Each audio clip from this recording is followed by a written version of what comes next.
Well, the Phillies will be getting their second look at Larry Gura here in game number 5 today, Joe. First pitch, and it will be an easy out.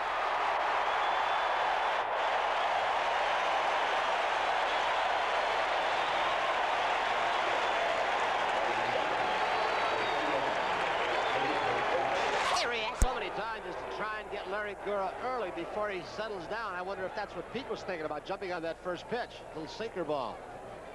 Many times, Pete, the first time if he goes up and he'll look for one pitch, if he gets it, he'll go to swinging at it. Rose was 3 for 15. That brings up Bake McBride. He's 7 for 15, 467. Takes the first pitch low, ball 1. You've been hearing a lot of the sounds around home plate with our microphones. You'll really hear Dutch Rennert call out a strike. We'll try to time it to really give you a full listening.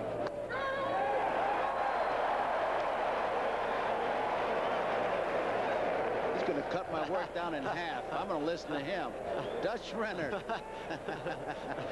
I think the audio man said not so loud. 2 balls, 1 strike. It's very rare that an umpire will say ball or strike. Remember, someone would say axe. But he really booms it out.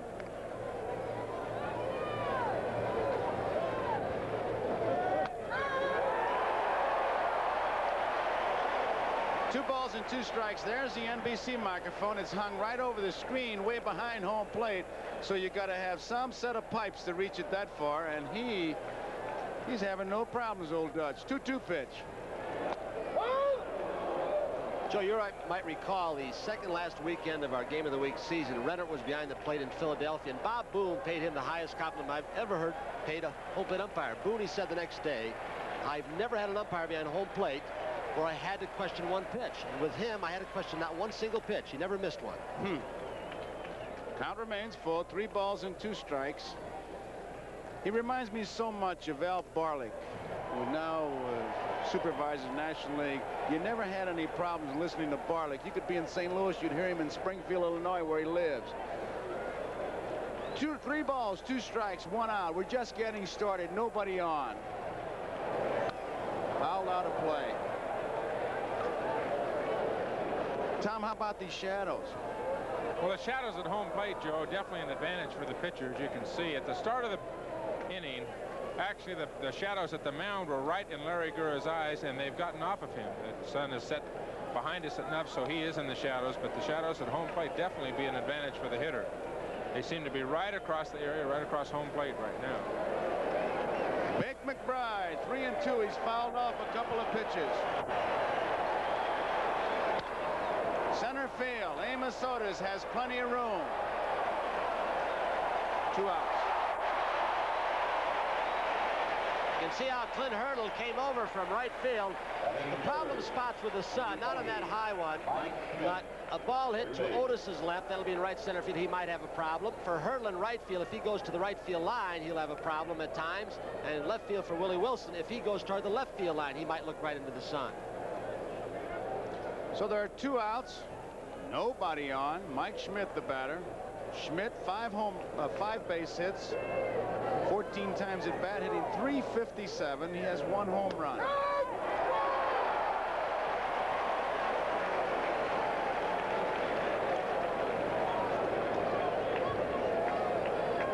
Joe Garagiola with Tony Kubek and Tom Seaver. Top half of the first. 2 outs, nobody on.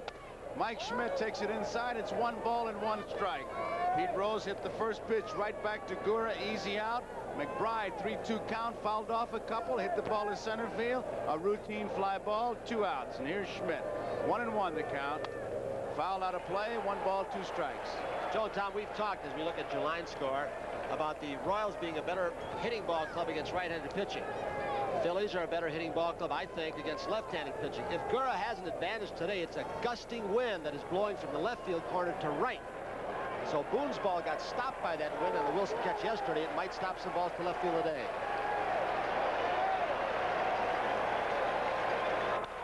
Popped up. Foul territory. Porter coming over. He will not have a play. You know, Tony, another advantage that he does have is pitching in this ballpark, which is not only the wind today, but those big spacious alleys, the big outfield, and Larry is very conscious of the home run, does not like to give up the home run. Of course, no pitcher does. There you see his stats from game 1. Pitched 6 innings, gave up just a couple of runs. But his is a ballpark where you can give up that long fly and not have to worry that much about the home run. I think as in Philadelphia, he was a little bit more concerned about the home run. There's another home run hitter, and Greg Luzinski on deck. 1 ball, 2 strikes, 2 outs. Time called now. Porter says, I'm going to start a new sequence of signs. Apparently not sure in his own mind.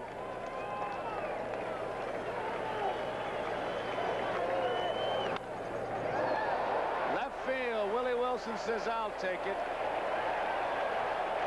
3 outs. 3 up, 3 down for Philadelphia. We go to the bottom half of the first inning to score. Philadelphia nothing. Kansas City coming to bat. Strong right arm out there on the mound. Strong Marty Bystrom, 6'5", 200 pounds. Joe, 22 years old, was called up from the minor leagues. Oklahoma City, the American Association, on September 1st. Was 5-0 for the Phillies down the stretch drive with a very impressive 1.5 ERA. Just 36 innings pitched, but still only 26 hits. A lot of confidence, very aggressive on the mound. Very typical of the young pitchers on this Philly staff. He's got a very good fastball, both a righting and sinking fastball, and a good curveball, which he has good control of, and he'll throw that curveball if he does get behind. Started 5 games for the Phillies and completed just 1. Now look at the ballpark. Down the lines, 330 in left center field, 385, 410 in, well, just a little bit off dead center. There you see it. And 385 in right center field, 330 down the right field line. Bystrom has given up only 1 home run in the 36 innings that he has pitched. Facing Willie Wilson, who is 2 for 17 in the series. He has struck out 8 times. They've been keeping the ball, the breaking ball at least, right in on his hands.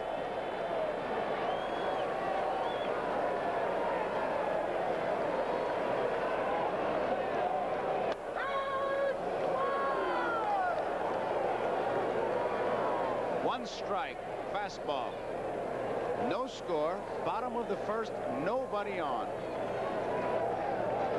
Leadoff man.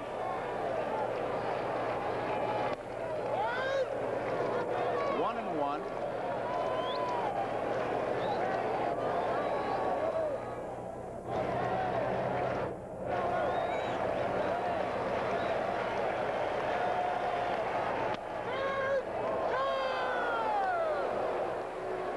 Willie sure has struggled in this World Series, hitting just 118. Left side, .083. Stolen 2 bases. Here's where they come with the curveball, and there it was. 2-2. May try it again. 2 balls, 2 strikes. He got 2 quick strikes to the fastball. Now he's got him crippled. They're not giving him strikes in there. When they get ahead of him 2 strikes, they go inside bad. 9 strikeouts for Willie Wilson on a curveball. The record is 11 strikeouts. A good example of the way they've been pitching to Willie Wilson. Hard stuff in, and then when they do get 2 strikes, come back with a breaking ball, and you can see it break right down underneath Willie Wilson's bat. Marty Bystrom, a young pitcher, has a very fine curveball. Here is Frank White. White has 2 base hits, 18 times at bat. That's a 111 average.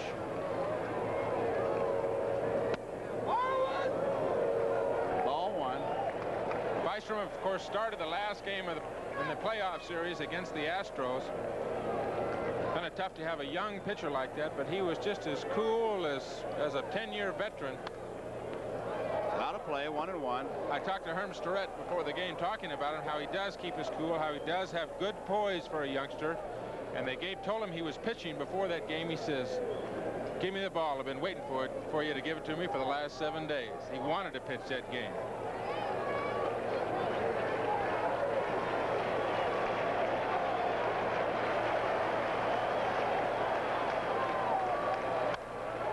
Pete Rose, one-hand grab. Bystrom covers in time. White is out. Nice play by both Rose and Bystrom.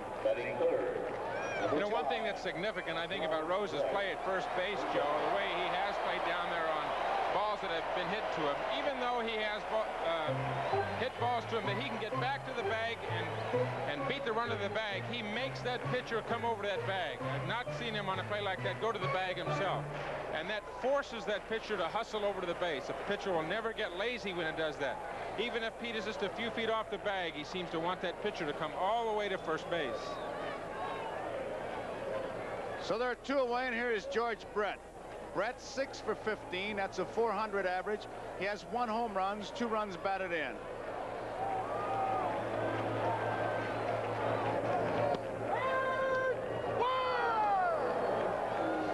I feel like I'm repeating.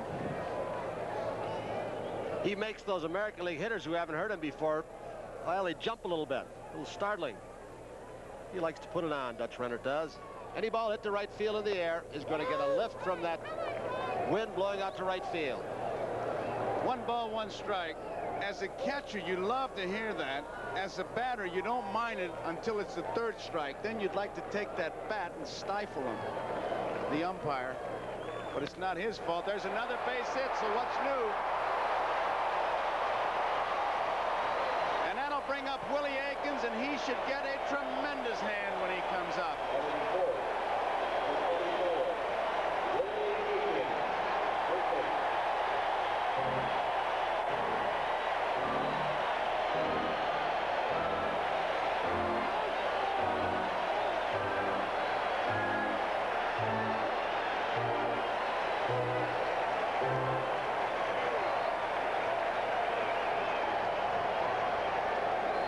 Willie Aikens, who right now I would have to say would get my most valuable player vote, but he and George Brett are neck and neck. How do you guys feel? That's 2. He'd get mine at this point also. Aikens got mine, Joe, no question.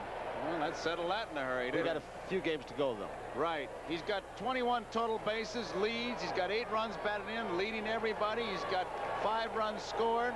He's got 4 home runs. 1 ball, no strikes, 1,400 slugging percentage. He's got that, and he's got his back foot out of the box. And Dutch Renner, just before the ball was released, took a glance down on the first pitch to see if his foot had moved out of the box. See what Renner said, there, you see him nod down, look at the foot. Now he can't anymore. There goes the runner, pulled foul. I might add, I asked him about his name because with some, well, it's not controversy, but some people call and some papers have written. So he said, my name is Willie Mays Aikens.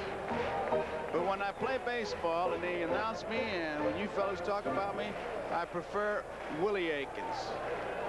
So that's what it'll be. His name is Willie Mays Aikens, but that's what we'll refer to, Willie Aikens.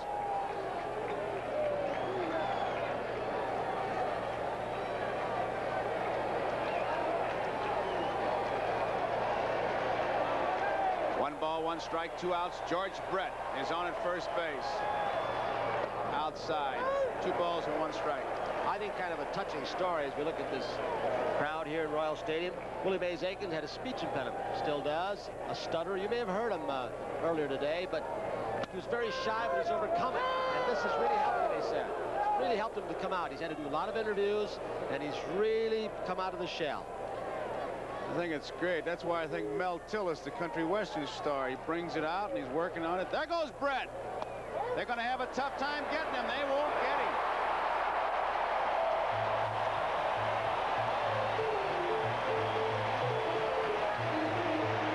One thing a base stealer wants to know, and I talked to several of the coaches about Bison, they said he is slow to first base and very slow home with that high knee kick. Brett stole 15 bases during the regular season. Very low for him because he had ankle problems. But boy, look at the slow delivery to home plate. No chance for Booney.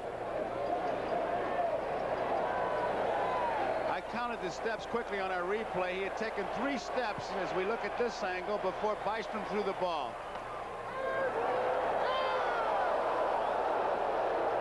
Aikens called down on strikes, so that ends the inning. We complete 1 inning of play here. The score, Philadelphia nothing, Kansas City nothing.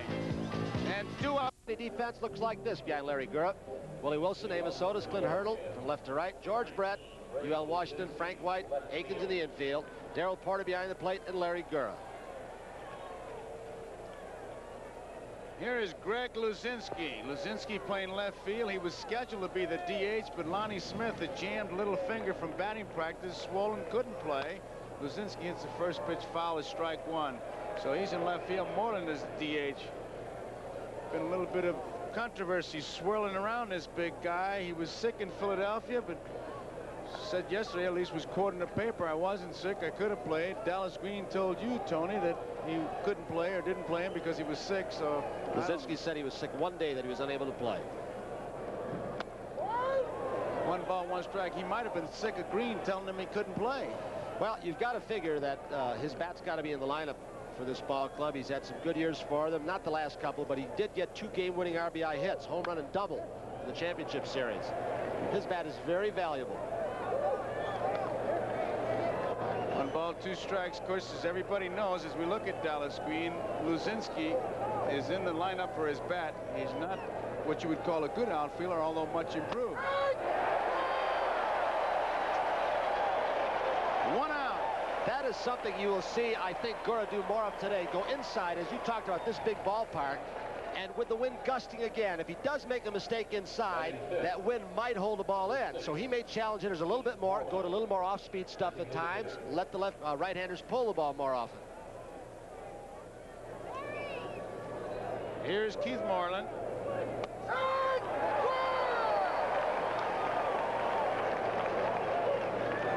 Rennert has this crowd stirred up. They're reacting to every strike call. They can hear him all over the ballpark.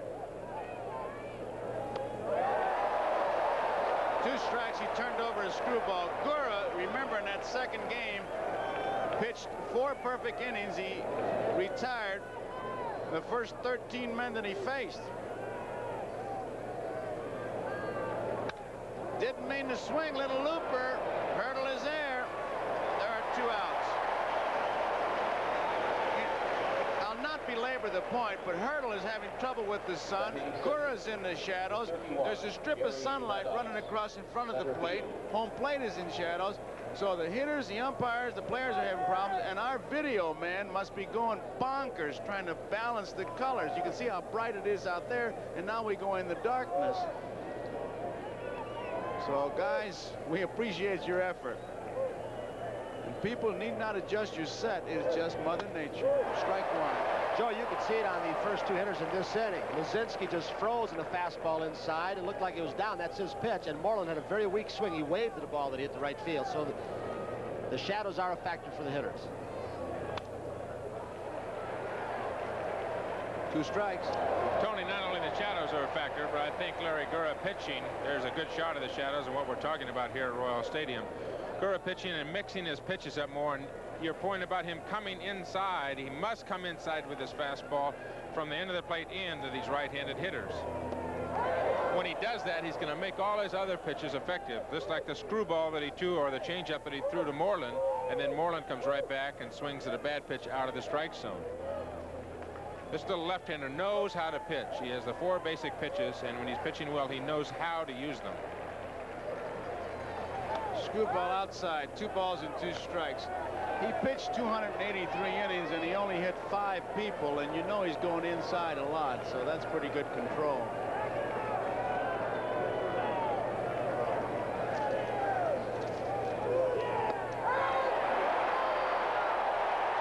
Gura with his 2nd strikeout. Both called. Is now retired. 6 men in a row, and this Kansas City crowd really reacting not only to Gura's pitching, Rennert's umpiring. We go into the bottom half of the 2nd.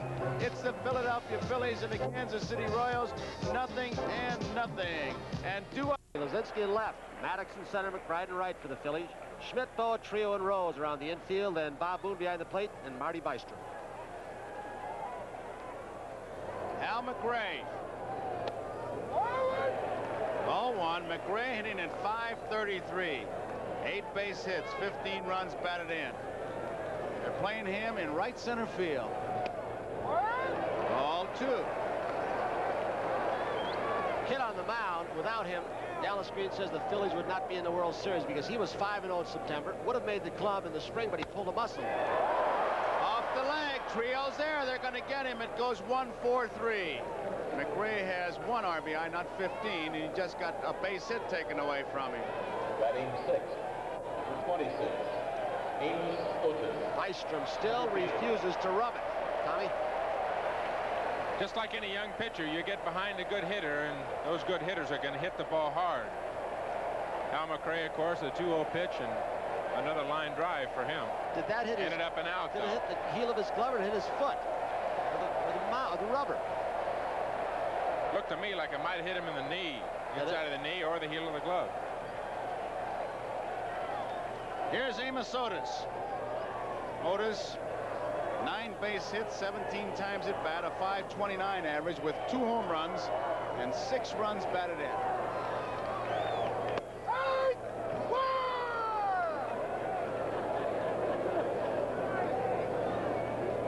After this batter, I'm going to ask Luciano if anybody ever told Renner to do a little more quietly. They're going to check the bat. He's going back. We're going to ask you right now. Anybody ever tell him, hey, let me hit and be quiet? Hey, when I first started out, I was as loud, if not louder than him, and every batter used to say, "Will you shut up? Keep that down." It drove them crazy. For all pitches, they really yelled, and I had to shut up because they kept telling me, "Don't do it, don't do it." And I'll tell you, you antagonize the ball players, and they get very, very provoked. Why does he do it then? He spent so many years in the minor leagues, and down there you've got to dominate. I mean, you've got to let those young kids know that you are boss, and everybody in the minor league does it. He spent 12 years in the minor leagues, so finally when he got up here, he can't change.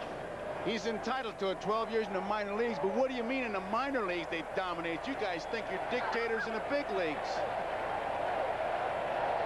1 strike pitch to Otis.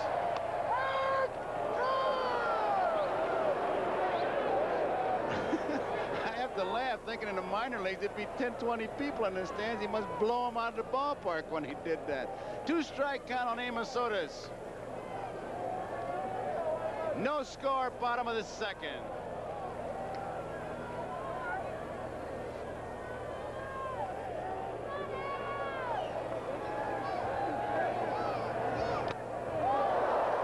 Missed it. Bat all the way out to the shortstop, Larry Boa. And that's the 3rd strikeout for Bystrom. He swung at that like he had no idea where that ball was. It's a pretty sharp breaking. It was hard and a real tough breaking pitch, even though it was up. He threw him very tough, Tony. He threw him a good pitch on the black. The pitch before that, and comes back another pitch on the back, and you can see how Amos Otis looking at that young pitcher on the mound. Brings up Clint Hurdle, who was 4 for 9, a .444 average.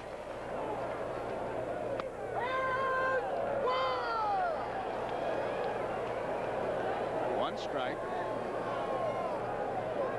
2 outs, nobody on, no score in the bottom of the second. 2 strikes. One thing we haven't seen during this series that I expected to see more of, Joe, are off-speed pitches, more off-speed pitches, change-ups, straight change-ups, and slow curveballs. Clint Hurdle got a curveball here. Willie Aikens got a straight change on the first pitch of the last inning. There's another off-speed pitch. Tom, wouldn't you be doing him a favor as we see this shot here by throwing off-speed pitches with it being so hard to see? When you look at Willie Mays Aikens or you look at Clint Hurdle, you're talking about 2 guys that are dead fastball hitters, and these are guys that you have to change speeds on. You've got to throw the straight change. You have to throw the slow breaking ball.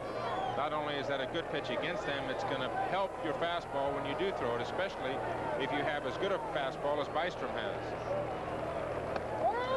Outside, 2-2. The problem with a guy like Bystrom that he could have against the left-handed hitting is the one that the staff has had against Kansas City the first 2 games. If they make a mistake with the breaking pitch, the left-handers can pull it more easily. If they get it in the air, it's going to go on right out of here on that wind. 3 balls, 2 strikes, 2 outs. Bottom of the second, no score. Clint Hurdle.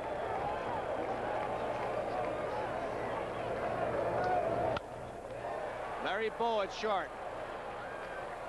In time. 3 up, 3 down. We complete 2 innings of play here. The score: Philadelphia Phillies, Kansas City Royals, 0. And due up for Philadelphia in the top half of the 3rd. The vantage point is behind home plate, but in center field looks like there's some bugs swirling around. Let's get a report from our expert on bugs, Merle Harmon. Joe, there may be bugs in center field, but there are none here behind home plate. I know because of the closeness of our lens and our big lens in the Centerville camera that those of you watching at home probably see those things flying back and forth, but there's none here at home plate. At least it's not bothering the hitter or the pitcher or catcher. Okay, Merrill, first pitch, center field. Amos Otis is there, and there's one out. That's the tough spot. That little looping, soft, semi-line drive in the sun, and Otis had to battle it.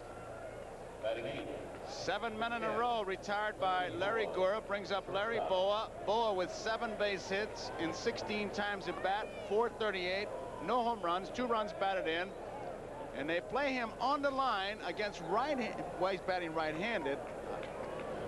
Hurdle is not as far over in right field as Wilson would be in left field, is what I'm trying to say. First pitch, base hit. There's the first hit of the game. And Bowa leads this series. Stolen base, he's got 3. We told you many times about the surprise steal off Leonard when Phillies were 4 runs down. They played him right. He's a straightaway hitter, more right-handed. Hits it up the middle. From the left side, he hits the ball to left field. Gura's move, I can't remember that it's that good. He changes his rhythm. Not that good a move, Tony, but he has he holds runners very well. He's got such a kick that they can't tell if he's going home or coming to first base. That was it right there. You just called it. Ball 1, Bob Boone. Bowa with the first hit for the Phillies. Also leads in stolen bases with 3. They've got a hit-and-run combination up there with Bowa on the bases and Boone in the batter's box. No score. Top of the 3rd. 1 out.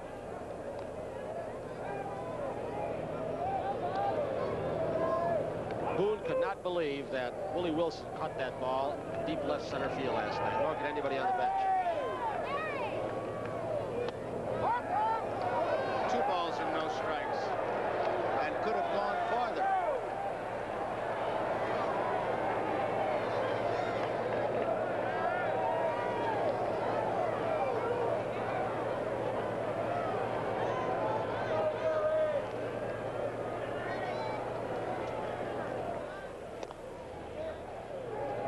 He won't give you the same look twice. He'll hold the ball, he'll pitch a little quicker, he'll kick the knee one time, he'll give you a different head motion.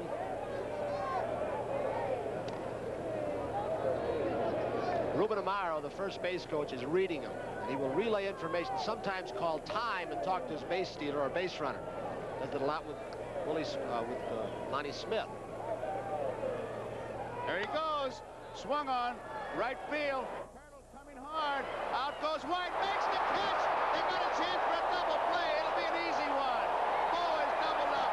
Look where Frank White ended up. Way out in right field.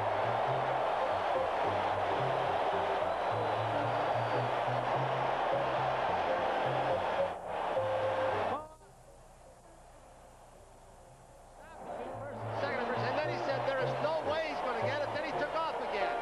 This ball is in short right field. Look at the composure he had. Instinct, call it what you want, to get the ball back in the infield. Ruben Amaro, watch him. Watch Bowa's reaction, Tom. You talked about Frank White's range through the entire series here, Tony, and you can see Larry Bowa doesn't believe it either. He knows he's dead by then. Ruben Amaro at that point was waving him way back, get back to first base, but Larry Bowa knew he was a dead duck. So, bottom of the 3rd, no score here. Porter leads it off. He is 0 for 10. Ball 1. Both ball clubs with 1 base hit. Brett, the hit for Kansas City. Bowa, the hit for Philadelphia. No score. Bottom of the 3rd. What a play by Frank White. There's his first base hit.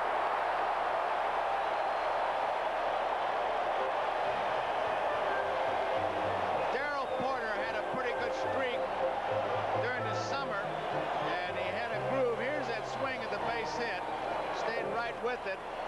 And he gave his bat to one of his friends. And friend lives a couple 100 miles from here, but when she saw her friend, Darrell Porter, 0 for 10, brought the bat back today and said, here's the good bat. Use this one. And there's the results. His first base hit of the World Series. Porter is on. UL Washington, the batter. Bunted beautifully. Mike Schmidt to first base. Nobody there.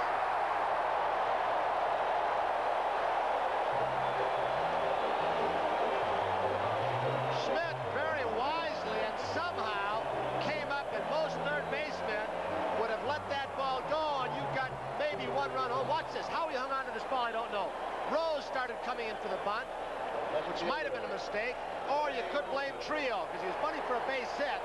Trio did not have time to react and come over and make the play at first base. It was uncovered, but how he hung onto the ball, I don't know, Joe. And they gave him a base hit on it. UL Washington gets a base hit, and Mike Schmidt wants to talk to the pitcher, and here's another look at that play. Watch this. Rose diagnosed. He comes in. Trio starts springing, but he can't get over in time. So nobody's there, and now there are runners on first and second. Look at Boone, how alertly he went down. You can see him in the back of your picture going down to cover third base. Nobody out. Willie Wilson, he'll be up there bunting. Hitting away. How do you like that? Ball one. Well, he's not going to hit into a double play. That you know from the left side. The only thing is, he could strike out for you. He's looking down at Gordy McKenzie. There could be a switch. He has 9 strikeouts in 5 games. Center field. Maddox going back. Tagging up at second is Porter. We're going to have a race. He'll hold. 1 out. Another reason why he didn't bunt was the man you just mentioned. With Porter on second base, does not run well. You've got a situation where he's thrown out in third. That might not be a bad idea because then you got Wilson and UL Washington on the base instead of Porter. You can erase him. He does get thrown out. Brings up Frank White, who made that fantastic play to get the double play. With real tribute, as you saw our coverage of Boa, who started, saw the ball in the air, stopped, and then said there's no way he's going to get it. Thought it was going to drop, started for second, and then White made the play. Ended up an easy double play. 4-3-1 if you're scoring is the official ruling. It's high, ball one. Frank White bounced out his first time up. He had a career high in RBIs with 60 this season. Porter at second, UL Washington is at first.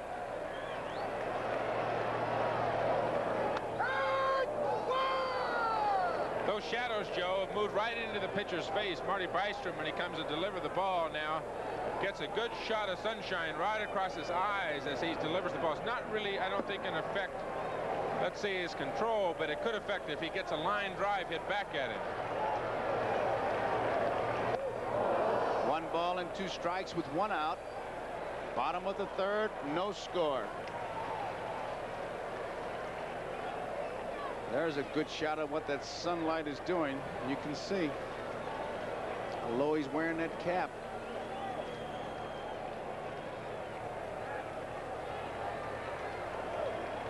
This pitcher's face is completely in the sun. You can see on that shot, popped up. They're calling it an infield fly as Trio hauls it in. So they're 2 away. Now it brings up George Brett.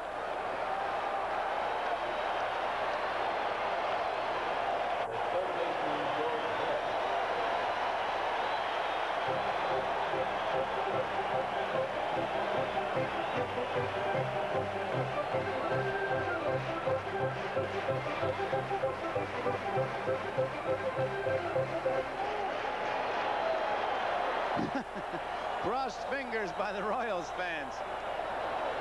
I hope you heard the interview Brett had with Tony about the knockdown pitches. Fouled out a play. He said, I don't know. If you didn't hear it, let me repeat it for you. Something like, I don't know if he threw at me intentionally. I don't care.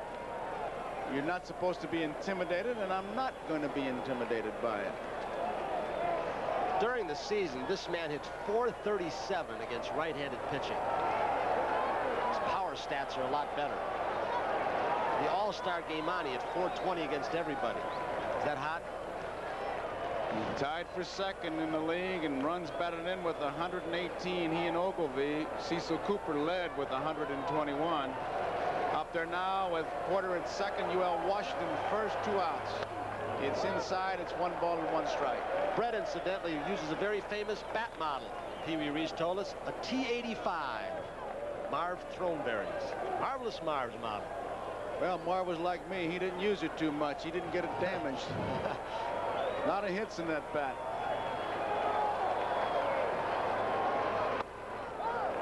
Two balls and 1 strike.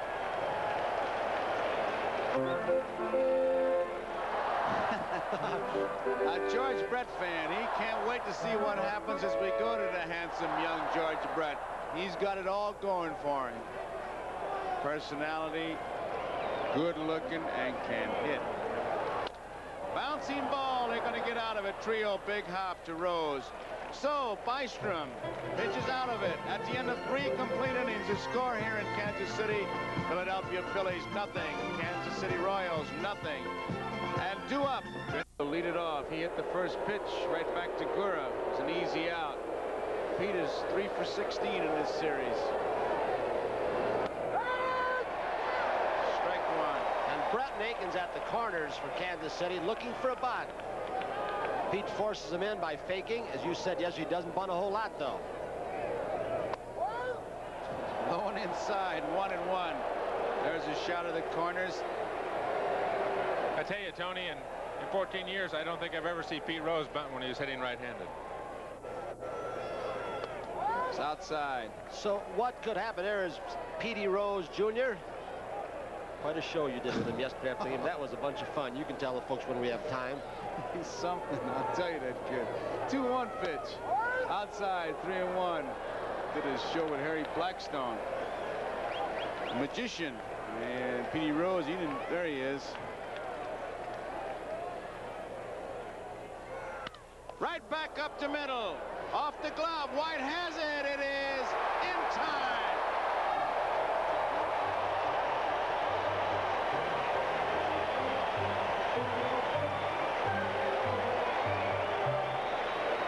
We've seen a good example of what happens when a pitcher gets behind. Marty Bystrom got behind Hal McRae. He hit a line drive, and here's Pete swinging at a 3-1 fastball. It had a good chance of taking Larry Gura's right arm off. And like McRae, deflected right to the second baseman, and the pitcher gets an out of it. That's an excellent play for anyone. Frank White, as soon as the ball is hit, your reaction is, even before it's hit, you're moving to the right on that ball, up the middle. And then you've got to reverse ground and reshuffle your feet and make a good play as he did. Here's Big McBride, bunts it. Gura's going to get it. Flips to Aikens, 2 outs. Safe, safe. He missed the bag. He did a tap dance and missed the bag twice.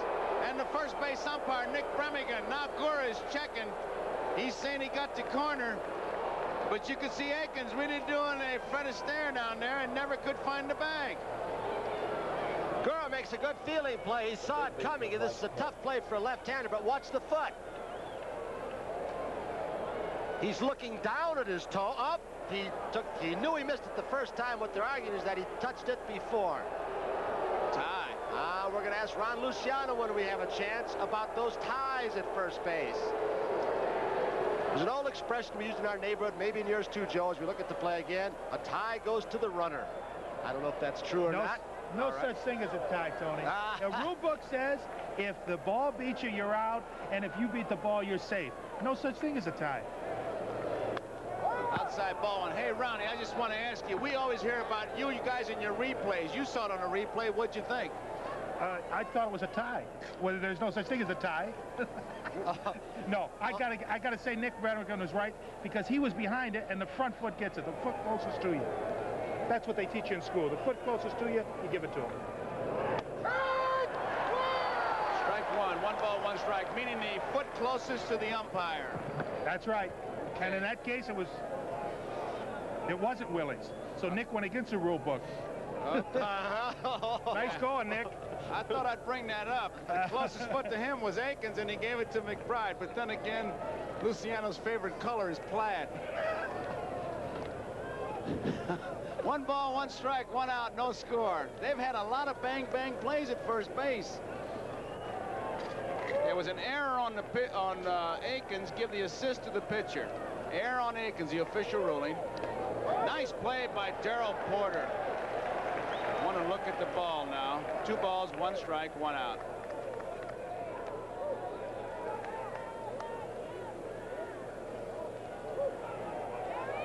Now with the pitcher and the batter all in the shade, it is still not perfect because there is a real glare off the center field fence. But I think it's a little better right now to hit. Still not ideal conditions.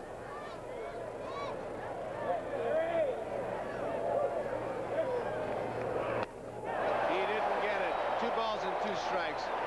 You know, we keep talking about this sun, and we've been showing these Fall Classic flashbacks, and we're going to show you more as we go along.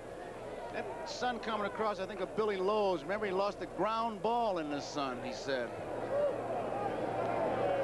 At a World Series, you just flash back, and I look forward to them, and I know you will, our flashbacks. We'll have more for you. We got a list of them.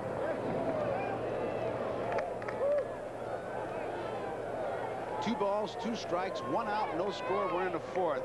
Good shot. You see exactly what McBride's seen, the move from Gura. There's the foot action you talked about, Tom. A lot of pitchers cheat and step halfway between home plate and the first base bag, the left-handers. Gura tries to do it with knee action, head movement, and steps pretty much directly toward first base. He did that time. Well hit. Center field. Otis is going back near the warning track. It is a home run. 2-0 Phillies.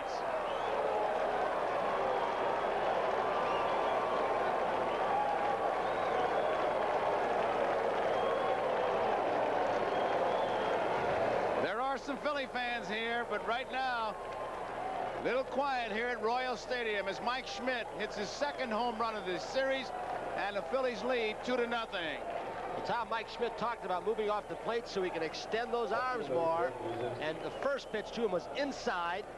They tried to jam him. He laid off, and then they went away, and Schmidt really extended the arms. Well, Mike Schmidt, you're looking at one of the strongest hitters in the major leagues. And if you give him a chance to extend those arms, he's definitely going to hurt you. Gura threw him 5 pitches. Of the 5 pitches he threw to Mike Schmidt, 4 of them fastballs, and that one he got out of over the plate and hit it a long way. 1 strike on Luzinski. Nice play by Brett. Backhand, long throw. Beautiful. He gets a nice play.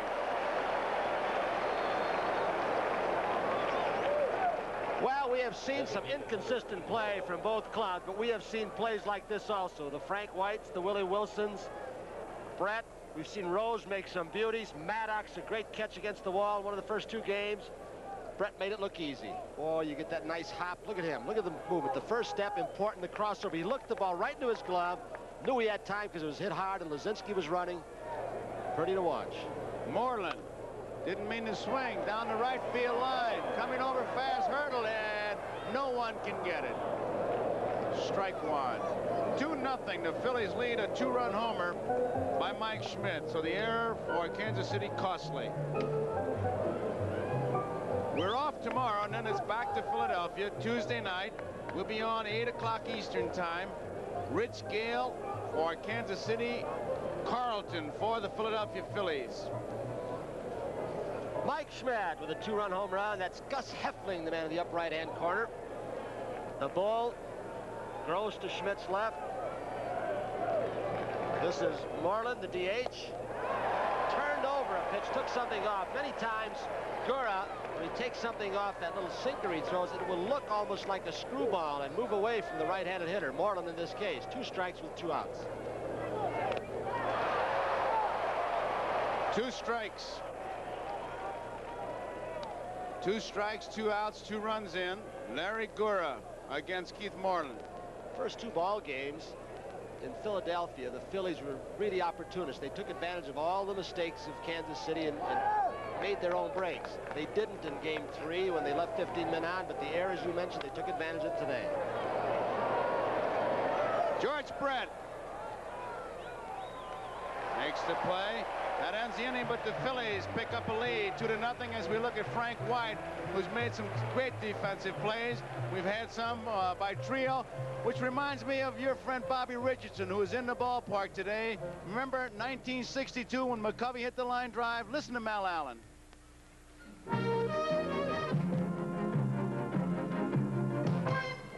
Ralph Terry on the mound for the Yankees. 2 out, bottom of the 9th inning, 7th game of the World Series.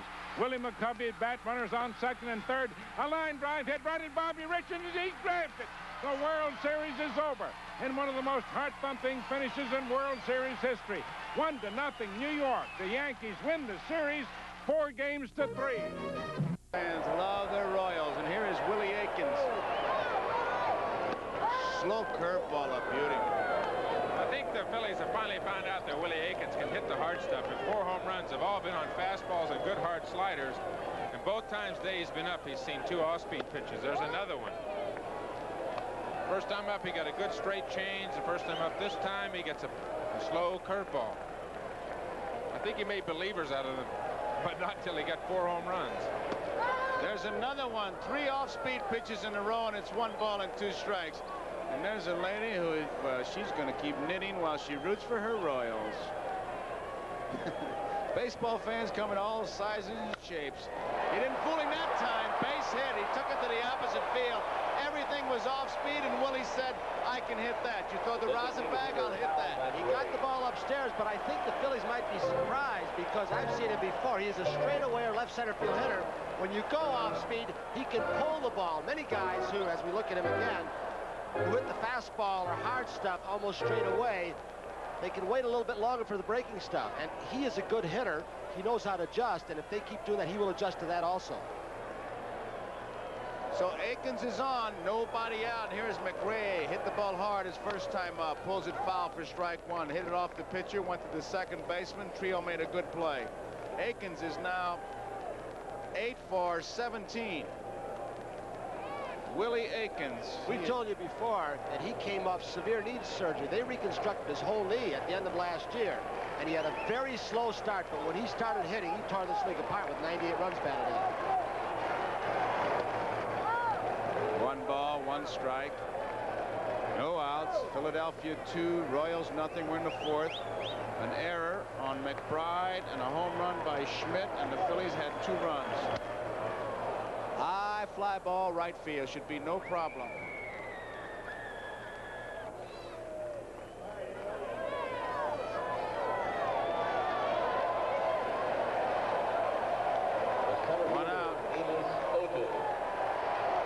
Well, tonight we have a special family episode of Chips. Monch and John help a young Indian boy protect wildlife from deadly poachers. And then they murdered his wife and his child. Now he's riding for revenge. Clint Eastwood is the outlaw Josie Wales, starting 8 o'clock Eastern time here on NBC. Rose down at first base, not holding Willie Mays Aikens. He's behind him, protecting the hole. 1 strike.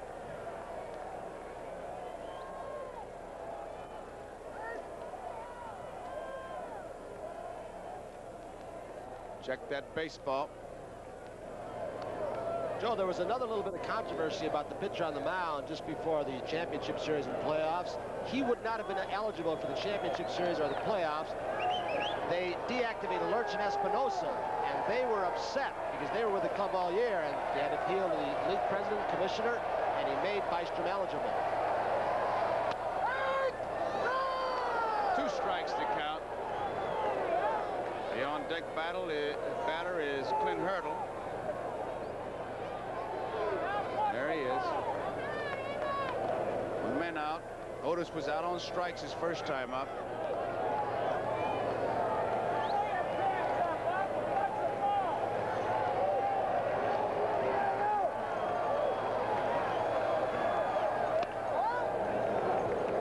Missed inside. 1 ball, 2 strikes, 1 out.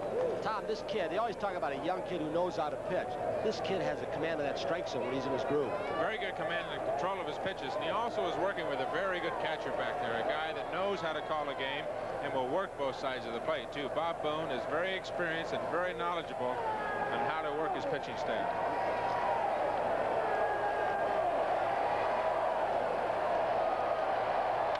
Well hit, base hit, left field. Aikens, round second, he'll hold. Otis looked like he might have jumped on a high curveball. Amos Otis struck out the first time up on 3 pitches, Tony. 3 perfect pitches. The first 2 pitches up this time were perfect pitches. And then a ball inside, and there's the mistake, and that's the mark of the good hitter. The hitter that hits the pitcher's mistake. That's the first pitch that's been a mistake that Otis has seen from Bystrom.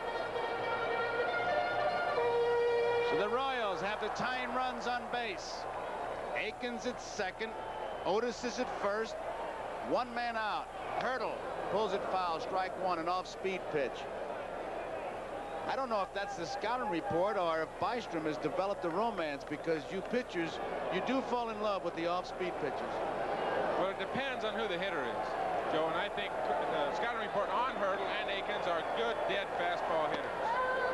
And there's an example of throwing the first pitch off speed and coming back with a fastball over the inside half of the plate, and the hitter is taken by surprise.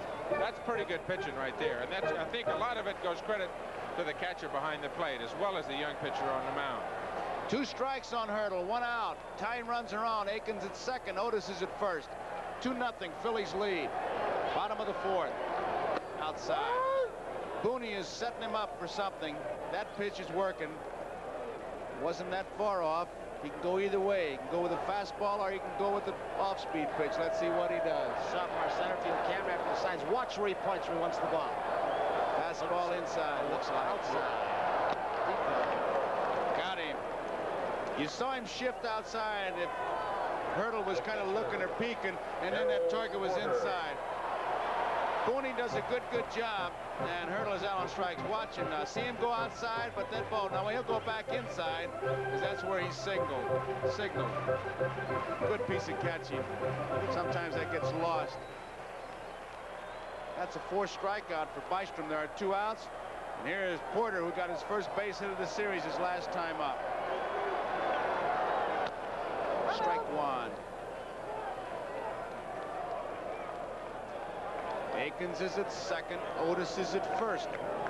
This game much more critical for the Royals than for the Phillies for them to win. They face lefty after an off day, Carlton, and they're going back to Philadelphia for 2.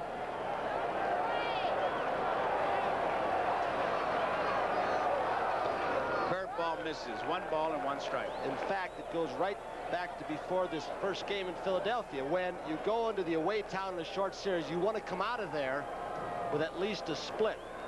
And Kansas City had a chance for a split. They had a 4-0 lead in 1 ball game with Leonard. They lost it.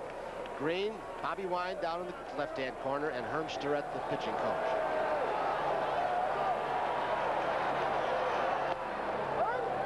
Outside, 2 balls and 1 strike. There's a little bit of a play starting to develop that I can see right now between Boone, the catcher, and Boa, the shortstop, who they are seeing daylight between Aikens, who's trying to get a good jump off second base. And if there's a lot of daylight, Boa's going to sneak behind him, and they're going to throw behind him. Right to Pete Rose, line drive. Porter lines to Rose. That ends the inning, so the Royals do not score. We complete 4 innings here, and the score, the Philadelphia Phillies 2, the Royals nothing. And 2 up for the Phillies in the 5th. Now the Royals have runners on 1st and 2nd. And this line shot by Darrell Porter with that newly found bat. He's got 1 base hit, but Rose spikes the ball, and that's why some people don't care for Pete in the away cities. You don't like Pete until he gets to your town and he plays for you. Then you love what he can do for your ball club. They had a sign up here that says, Pete Rose, grow up. And I'll never forget, he was on a talk show, and somebody said, Pete, you grew up in Cincinnati. And he jumped in and said, no. I lived in Cincinnati. I have never grown up. We are in game number 5 of the 1980 World Series. Each team has won 2. Phillies 2 in their home ballpark, Veterans Stadium, Kansas City. 2 games here. Gary Maddox facing Gurr, drill, but pull foul in the left field corner. 1 strike on Maddox. It'll be Maddox, Trio, and Boa to face Larry Gurr. There's the shadow on Hurdle. Look at that. Look at the size, the length of it. Way inside. He moved him off the plate. 1-1. Philadelphia scored in the 4th. After a ground out by Rose, McBride tried to bunt. Gurr made the play, turned it over. 2 balls and 1 strike. Gurr made the play, but Aikens, as we look at Jimmy Fry, could not find the bag. McBride beat it out. Then Schmidt got a ball out over the plate and drilled it high and pretty far to right center field. So it's 2-0, the Phillies over the Royals. Left center field, deep, Willie Wilson with that great speed. He just outruns balls right at the 385 mark. So he's the 4th fastest man in his neighborhood, huh, Joe? I'd like to meet those other 3 guys and shake hands with them. Watch this play. He simply outruns it. And I want to say this, a tremendous amount of pressure on the young man because he is a disruptive force, and everybody says, and look at him continue to go after that ball. He has not been hitting. He's been striking out a lot. And yet he's made 1 great catch after another. Here's a real good look at him. He's got it in sight all the way. Goes right to the wall. He hasn't dogged it because he's not hitting it. That's the tribute and the real test of the good ball player. Now with one out, it's Manny Trio. Outside with a breaking pitch. Phillies 2, Royals nothing. The Royals have 5 hits, the Phillies 2. The Royals have committed that costly error, and Schmidt jumped on a fastball for the home run. We're in the top of the 5th with 1 ball, no strikes, and 1 out. Trio, the hitter, facing Gura. Loops it out to right field. Hurdle, battle the sun. And it is getting a lot worse now for the right fielder than earlier in the ball game. But he did battle the sun and make the catch. An off-speed pitch by Larry Gura. Manny Trio got way out in front. You can see how he got his balance out on his front foot. Glenn Hurdle fighting the sun. Gets behind it, and that is a very difficult sun field for an outfielder to play. Boy, you can see that sun glaring in his glasses. Boa jumps on the first pitch, left center field. Otis over, Wilson over. Either one can get it. Nice running catch by Amos Otis. So, Larry Gura, 3 fly balls, 3 up, 3 down inning. He gets Philadelphia. We'll go to the bottom of the 5th here in Kansas City at Royal Stadium with a score. The Phillies 2, the Royals nothing. And there is Amos Otis. 2 fine defensive outfielders, Wilson and Amos Otis, merge. They retire the side. So that's it for the top of the 5th. 2-0 Phillies in session as people are watching this game in style. UL Washington, the number 9 hitter, Willie Wilson, Frank White. It's Marty Bystrom riding a shutout. Phillies 2, Royals nothing, bottom of the 5th. A Mike Schmidt 2-run home run after the error by Akins, who's had a great series offensively with 4 home runs, a triple, a game-winning RBI. Look out. Single by UL Washington right up the middle on the first pitch. Speed is on the bases, and Wilson comes to the plate. Washington 2 for 2 in the ball game. This telecast is presented by authority of Major League Baseball and is intended solely for the private, non-commercial use of our audience. Any publication, reproduction, retransmission, or other use of the pictures, descriptions, and accounts of this game without the express written consent of Major League Baseball is prohibited. Willie Wilson struck out in the first. 9th strikeout for him in this World Series. Flied out in the 3rd. Washington at first with nobody out. Bottom of the 5th, 2-0 Phillies over the Royals. Tom, do you have in your scouting report, and having seen Bystrom about his move, does he hold runners on well? Herb Starrett says he has a fairly decent move to first base, but this big high leg kick, there's a good shot of a very quick move to first base. Very good. But his big high leg kick is slow delivery to home plate. And if the runners can get a jump, it takes Bystrom a long time to deliver the ball to Boone. He does have a good snap throw. He almost jumps and pivots on both feet. Louis Tiant has that kind of move. The American League. Schmidt close at 3rd for Wilson's great speed. UL Washington on your split screen to the right. Chop hits him in the batter's box. 1 strike. Marty Bystrom, just 21 years of age.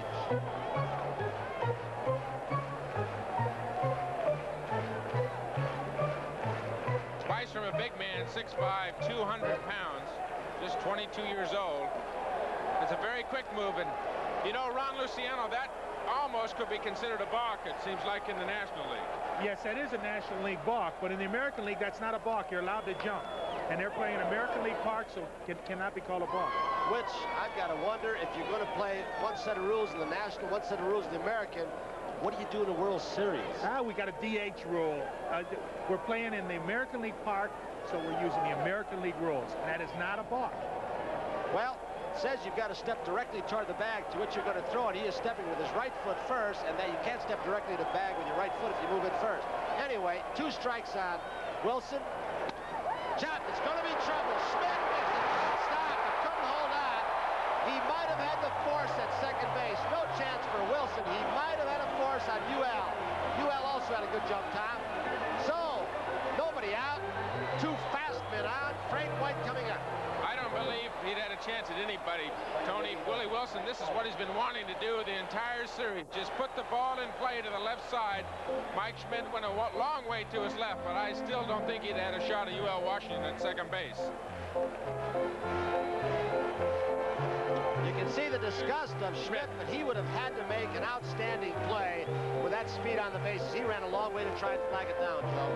Tony, in the third inning, they had the first 2 runners on, and Wilson was the batter. They did not bunt. They're trailing by 2.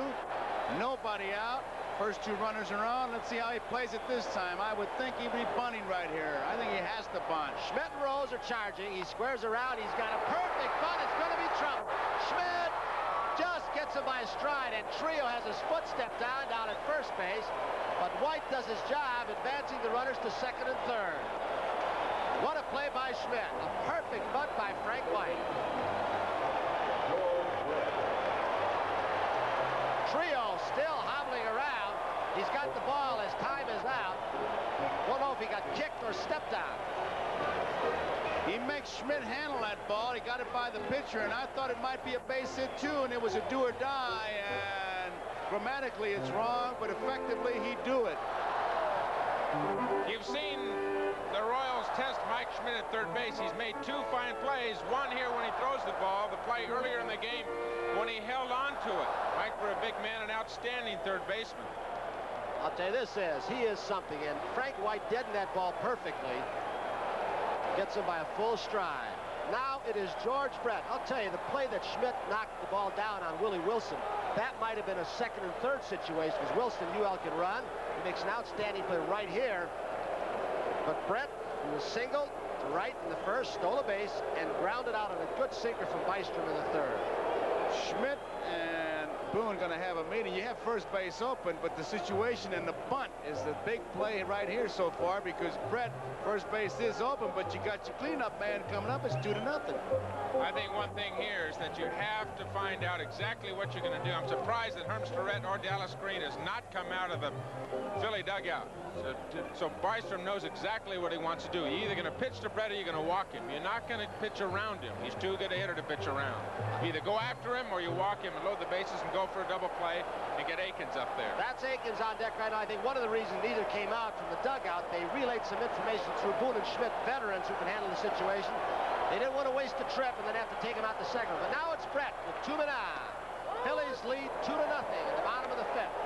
1 strike, said Dutch Rennert. George Brett, outstanding with men on base. 1 ball, no strike to Brett. Out of play, 1-1. 1 out. I think to put in focus when you're catching, the worst thing that you can have happen is to have a manager, and they say it in many different ways, but it always comes out the same. Don't walk him. Don't give him anything good to hit. Now, if he hits a bad ball, you don't even have a chance to say anything to the manager. You're a bunion head as soon as you step in the dugout. 1 ball, 1 strike, 1 out. Phils lead 2-0. Runners on second and third for the Royals, and Brett the hitter. He'll score 1. Trio over to Rose. UL Washington scores. It is 2-1. Willie Wilson goes to third. And we'll keep Willie Wilson as UL Washington gets the congratulations.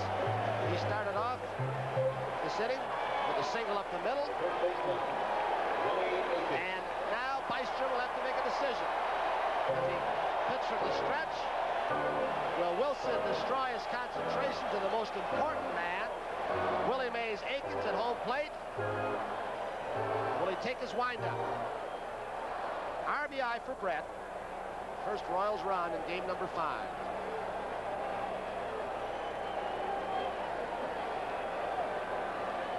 Wilson decoying off third base. Bystrom will pitch from a windup. Akins with 2 outs. Slider too high, 1 ball. I think one of the factors on the lead by Wilson will be how deep Mike Schmidt and how far off he has to play. Farther off and the farther back, the bigger lead that Wilson can get. Schmidt at third is way off. 2-0. You know, Tony, the point here with Wilson coming off third base, trying to distract Marty Bystrom. Pete Rose is going to go up and have a talk with Bystrom now. Many hitters don't like to see that runner jockeying up and down the line. Not only does it disrupt the pitcher, it disrupts the hitter's concentration at home plate. Especially a left-handed hitter, because he is looking out of the corner of his eye. The shot that you see right here at Wilson. Watch Wilson jockeying with Schmidt way off. Rose came in to say, hey, the man you look for is the hitter. Forget that, Wilson. Good breaking ball when he's behind 2-0. Now it's 2-1. Big pitch by Maestro. When 2-0, Akins has got to be sitting on a fastball. That shows what this kid can do. At 21 years of age, throw a breaking ball when he's behind. McRae, the on-deck hitter. That is Wilson, lower left. 3-1. Maestro has gone to the stretch. 3 balls, 1 strike, 2 outs. Phillies 2, Royals 1 in the bottom of the 5th. He walks him on a 3-1 pitch. So now the Royals have runners on first and third of McRae. This is a good piece of pitching, I think, Tony. A 3-1 count. You don't give in to the hitter. You come in hard, way inside, and you throw that breaking ball again. The hottest hitter in the Royal lineup is that man, Willie Akins. So look, put him on first. Okay, you're putting the go-ahead run on first, but still you've got a right-hander and a right-hander now with 2 outs. Now it's McRae who lined off Bystrom's glove or leg, was thrown out, and then flied out to center field. Wilson at third, Akins at first, 2 outs. Fly ball, right field corner. Bate McBride going to the foul pole. It is going to go. He got that ball. He made a great catch between the foul line and the stands and crashed into the wall to help Bystrom out and strand 2 runners. Here's a look at it. He's looking for the wall. He gets right next to it and really makes a great catch. It seemed to be a ball hit the wall. That ball hit the wall. It looked like it scooted off the side of the wall. I don't think so. Not the way I saw it. All right, we'll get a chance to see it again. I don't know when, but we will. But that looked like it skidded along the side of the wall. Let's watch it and see it from this angle. The right field foul line umpire is Don Dinkinger. No, not for me. All right, gotcha. Gotcha. There's a good look. Harry Coyle leaves nothing unanswered. Wait a second. We're going to slow that down again because we have a difference of opinion up here between Joe and me. Watch her again. It is a tough play. No, sir. All right.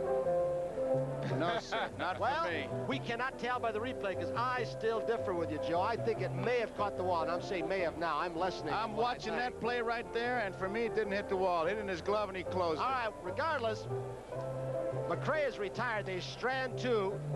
Runners on first and third. Team has won 2 ball games. The Phillies won the first 2 in Veterans Stadium. Royals won the first 2 here.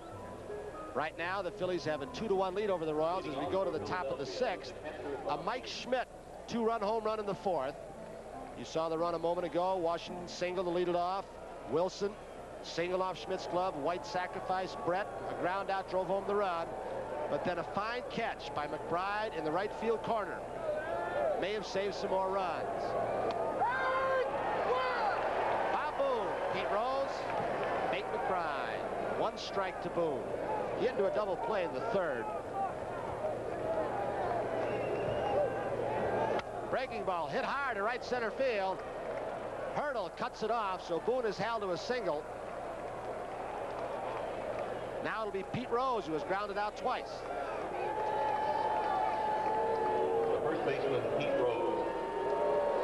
Well, that discussion we had about whether or not that ball caromed off the wall or not proves the point we've said often, and umpires have too, that replays can fool you. I don't think they lie too much. Tell the truth most of the times, but some of the times they fool you. No, people lie. Machines don't lie. Rhodes. Boone at first. Squares away, 1 strike.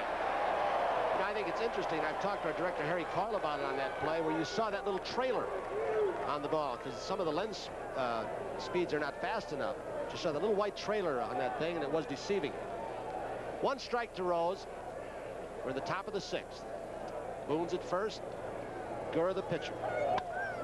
Off the glove, it'll be 2. Rose hits it hard, right into the glove of Gurr. An excellent fielder. He has shown that 3 times today. Larry Gurr says, yeah, I got it, but I'm not so sure how. So they double off Boone. 2 outs. The book on Larry Gurr that he's an excellent fielding pitcher. Here again, Pete Rose, just like last time, hits the ball very hard up the middle and an easy double play for him. Watch Akins tag the bag and what he does. Right in the middle and looks right at the umpire. Are you looking, Mr. Umpire? Beautiful. There's another shot of a dead duck. Bob Boone, look at him. Boom. There's Just like Larry Bowa earlier in the game, no chance to get back to first base. What Joe was talking about earlier, back in the 4th inning before Schmidt's home run, a bunt that Gura fielded threw to Akins, and he missed the bag. That set up Schmidt's 2-run home run. 1 strike on Bake McBride. There are 2 outs. I'll tell you, for We're in young the 6th. Tony, for young pitchers, Larry Gura's follow-through in the way he plants his feet in perfect balance is a great lesson for the youngsters. Breaking ball. He pulled the string, goes 1-1.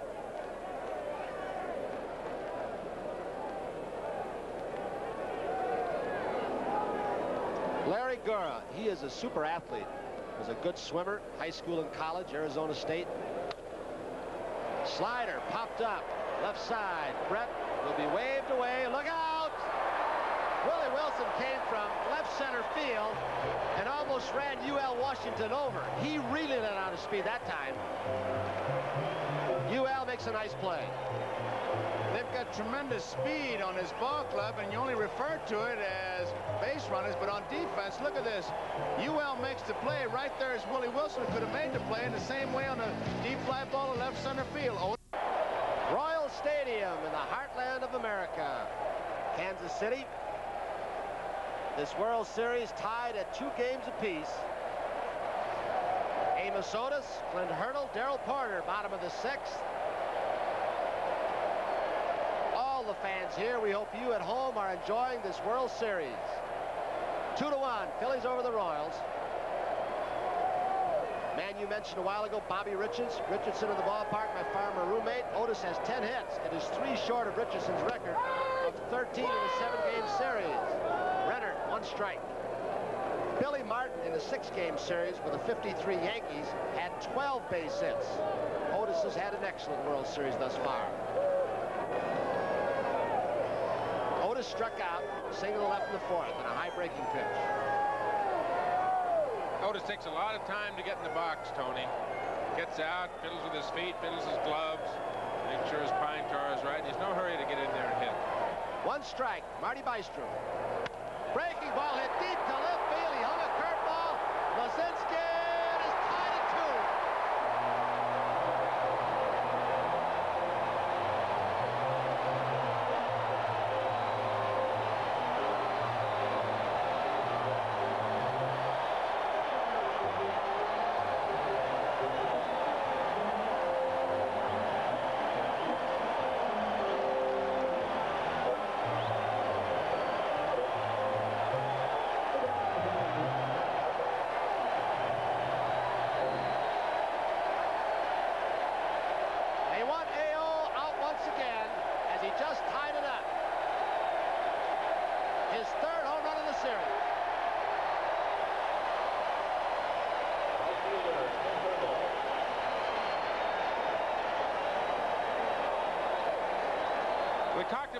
Earlier, the last time up, he got a high breaking ball and hit it for a base hit. The first mistake he got, and here's another high breaking ball, another mistake, and this time a home run.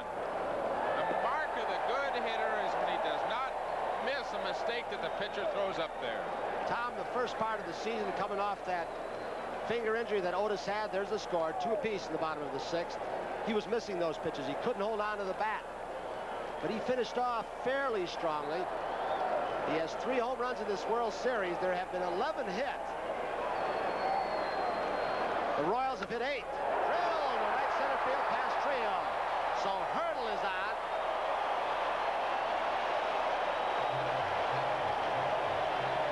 Mr. and Mrs. Ewing Kauffman. Muriel. When this franchise started, Mr. Kauffman said, I will supply the money. There is Dallas Green, Bobby Wine to the left, and Herm Starrett. Kauffman supplied the money. He got a bunch of business people here, a unique organization. The Royal Lancers said, if you will go out and sell season tickets, I'll put up the dough. You can see how many people come to this ballpark. Nobody out, 2-2 ball game. Hurdle at first, Porter the hitter. 1 ball in the barrel.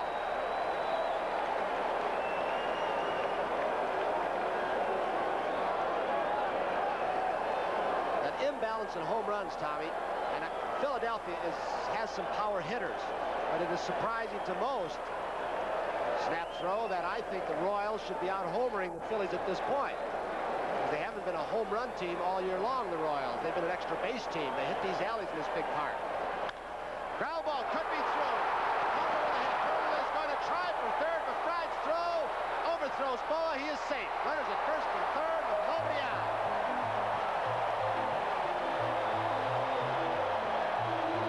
The Philadelphia bullpen's been busy.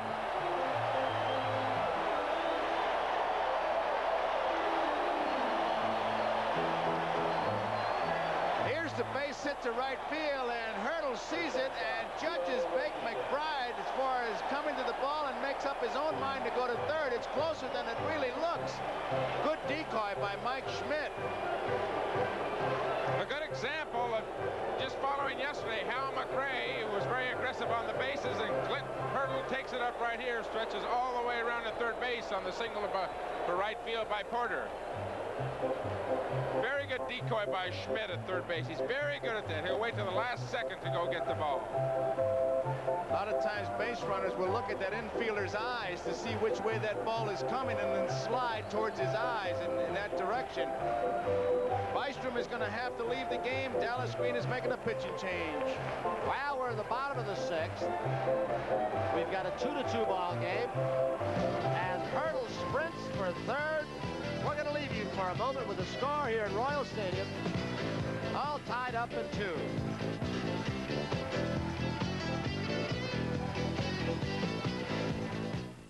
Here as they were in Philadelphia, and we'll be coming back for game number 6 after an off day tomorrow. Philadelphia. New pitcher is Ron Reed. He appeared in game number 2 for the Phillies. The 9th inning and struck out 2. Hurdle is at third. Porter is at first base. UL Washington, the hitter. Porter's hit the ball hard 3 times. 2 singles to right and a line out to Rose. Washington 2 for 2 with 1 run scored. Fly ball left field. Hurdle will tag up. Luzinski will have to go to second base as Porter was tagging up. Here comes Hurdle. Royals lead 3-2.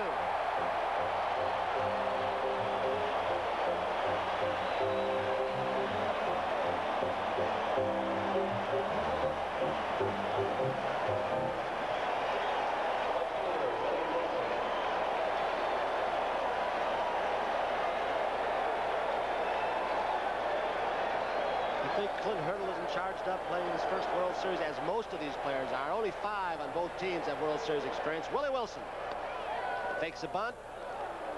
Snap throw, but not in time. Porter, the base runner at first base. It's a 3-2 ball game in the bottom of the 6th. Royals lead. That's an ad-lib play by Booney. Once he gets the ball, he saw the base runner Porter just take a couple steps. Willie Wilson is the most exciting player.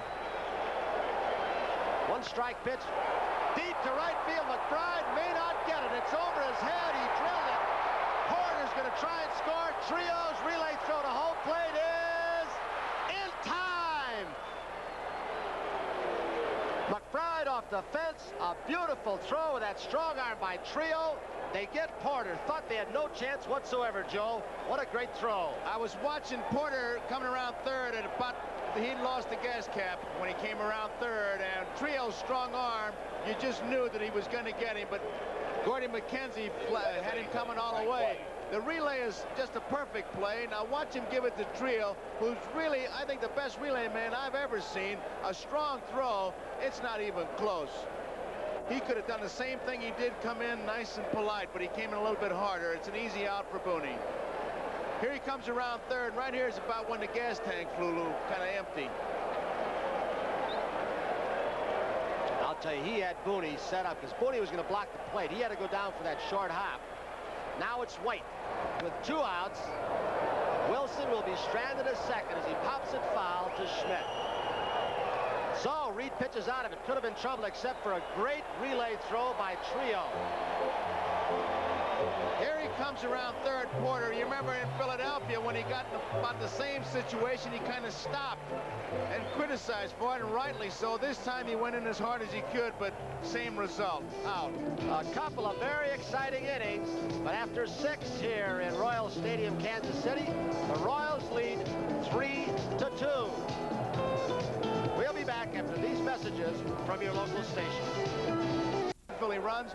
That came in the 4th inning. Amos Otis, a big home run to tie it, and the Royals have taken the lead, and it's ball 1 to Schmidt. Schmidt flied to left his first time up, and the 2-run homer his second time up. High, 2-0. Sun shadow problem appears to be over with.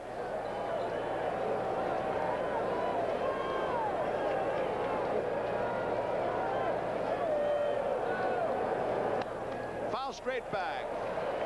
2 balls and 1 strike. Tonight on NBC now, Chips and then Clint Eastwood, the outlaw Josie Wales right after the ball game, except on the West Coast. Chips. My favorites. 2-1 to count. Larry Gura. Nobody out. Straight back. 2 balls and 2 strikes. Talking about what's on tonight, on Tuesday night, 8 o'clock Eastern time, we'll be in Philadelphia, and it'll be Rich Gale against Carlton. What a matchup, and those Philly fans, you know they're going to be ready to welcome their ball club back. They left 2-0 as far as the series, and are at least tied, waiting the outcome of this one. And the Kansas City bullpen gets busy. High, 3-2.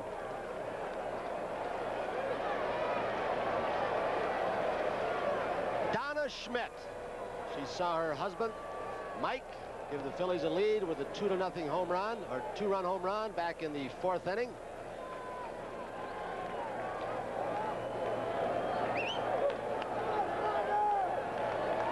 Gura shaking off a couple pitches, and it broke Mike Schmidt's rhythm.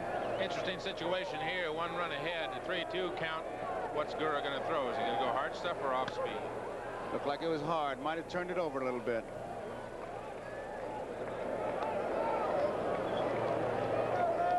Darrell Porter behind the plate with 2 base hits, and the lady who brought back his favorite bat, I tell you, she knew what she was talking about.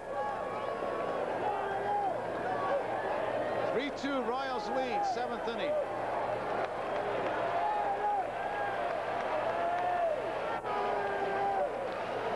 Gura's been stingy, just 3 base hits. Phillies have not left a runner on yet. On the other hand, Royals have left on about 9 unofficially. Popped up. Screwball took something off. Hurdle. Easy play. 1 out. There you see Donna Schmidt once again, disappointed that her husband couldn't get the base hit. So is he. Gura, like he did the last time we saw him, getting a lot of fly balls. He's got 8 or 9 in this ball game, just upsetting the rhythm of the hitters slightly. Except the timing. Here is Greg Luzinski. He's 0 for 2.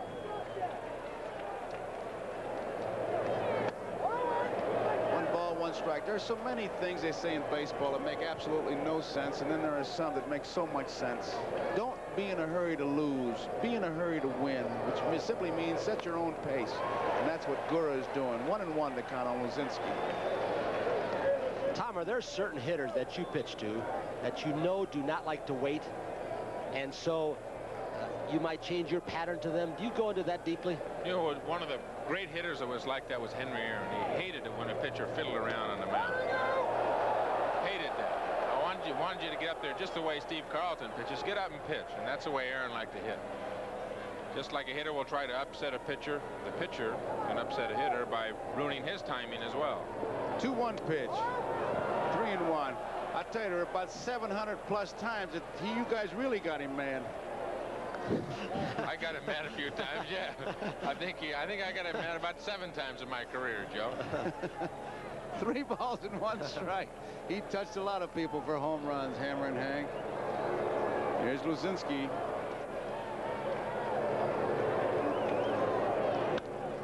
That's out of play, and it goes to a full count. 3 balls, 2 strikes. Good crowd on hand here. They have 42,369.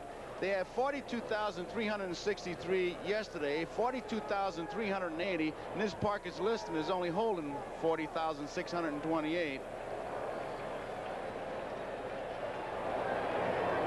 High walk team. Tying run is on, and it brings up Moreland. The on-deck batter would be Maddox now. That's the first walk given up by Gura. Joey's got 74 pitches so far this game. Last time he pitched in Philadelphia, we're going to have a pinch runner for Greg Luzinski. Lonnie Smith is going to go in and run for him at first base. Last time Gura pitched in Philadelphia, he got to 84 pitches and came out of the game after 6 innings and told Billy Connors, the pitching coach, and Jim Fry, the manager, that he was exhausted, tired. Certainly some of that must have been from the emotion of pitching in the World Series, but here, his first walk, 3 balls on Mike Schmidt, 3 balls on Greg Luzinski, and Larry Gura is a control pitcher. He's been getting the ball up a little bit the last 2 hitters. Curve ball is low, ball 1. Luzinski draws the base on balls, leaves the game for the pinch runner. He is the tying run, Lonnie Smith. 1 man out, 3-2. Royals lead. We're in the 7th. UL Washington goes to second, not in time. Safe, base hit for Moreland in the hole. You talk about some strategy working right there by inserting Lonnie Smith. They took what would have been outstanding play right away from the Royals and UL Washington, because Luzinski isn't going to beat that play. What's this? Outstanding. Good jump to his right. He goes into short left field. The old Popeye pass, and if not for Dallas Green's strategy, inserting the pinch runner Smith, it's a force out. Look at that play. Almost. Look at his stretch. He beat it standing up. That's how fast he is. He didn't even have to slide. The only danger there was overrunning it because he was standing up as we look at Dallas Green. But Jim Fry is going to make a pitching change. He's had Quisenberry warming up in the bullpen. It's a 3-2 ball game. We're in the 7th inning with 1 out, 2 base runners on. There you see the big cue. Larry Gura leaves the pitching mound. Gets a nice hand. So we've got a break in the action here. Tying run is on. Tiebreaker is on. We'll be right back. A 3-2 ball game. Royals lead. Phillies is threatening. We'll be back. I know you will. Moreland is at first. Maddox is the batter. He is 0 for 2. Quisenberry, the sinker baller, submariner.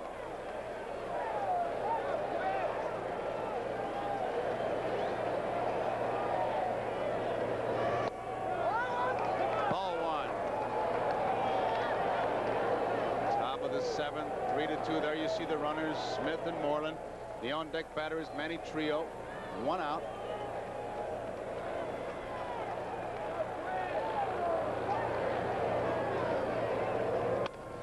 Could be a double play. They're going to have to hurry. There's one. Throw is not in time. Pull him off the bag. They had a chance, but the speed of Maddox made the play. So it's 1st and 3rd with 2 outs and Trio the batter. Keith Moreland helped out coming off first base, because watch how hard he goes into Frank White. By taking that ball with 1 hand, UL Washington may have wasted a split second, but look at Moreland forcing Frank White to throw off balance. Akins leaves the bag. That's more important to keep your foot on. You got to get the ball and leave the bag. That was a good shot because it showed Moreland forced UL Washington, the shortstop, towards 3rd base. He had to throw across, and Akins made a good play by coming off the bag and making the catch. So there are 2 outs. Smith is now at 3rd. Maddox, another good base runner, is at 1st, and Trio's the batter with 2 outs.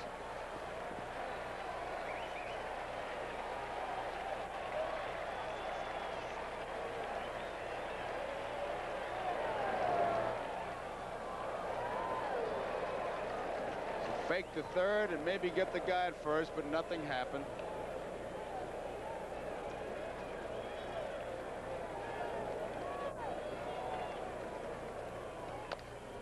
Strike 1, a good sinker.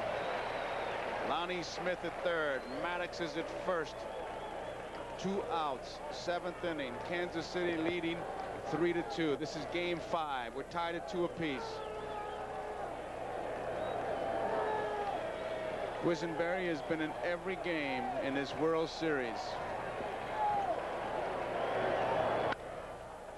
Frank White, what a play! UL Washington a tag once again. Frank White at second base. Oh, Tony, you gotta love that play. I'm not the only one. Listen to the fans. They'll tell you how much they loved it.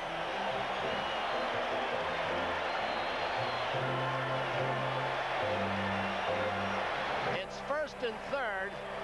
Quisenberry gets the ground ball. He got two. They missed one double play. Frank White, who said the best play he ever made, he made change, was the one he made in the championship series when he went in front of UL Washington to throw a runner out at first base. Oh, he is something. Defense, and Frank White made it. So, bottom of the 7th, Royals 3, Phillies 2.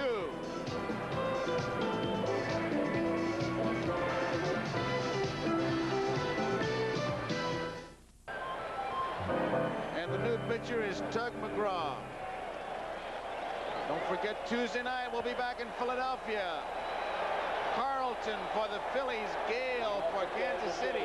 8 o'clock Eastern time. Going to be some ball game Tuesday night, and it's going to be some finish here. George Brett. These two clubs, they're playing now that brand of baseball that got him here in the first place. It's fouled out of play, strike one. The Phillies have been coming from behind, it seems like, all year long.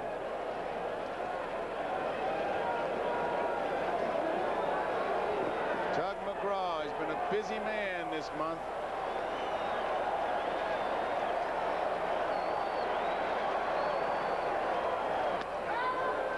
Strike two.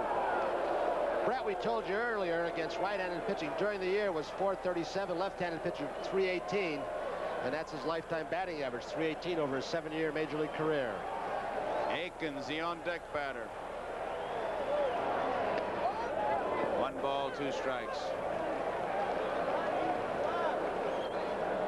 The Phillies had only 6 come-from-behind wins in the whole month of September. They've come from behind to win all 5 of the 7 postseason games. There's the bench.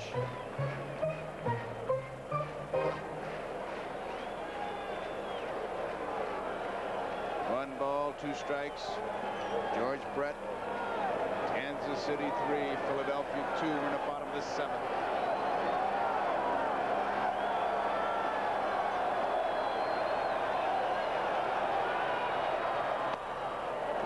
Is out on strike, so McGraw gets his first strikeout. That's 1 out in the 7th inning.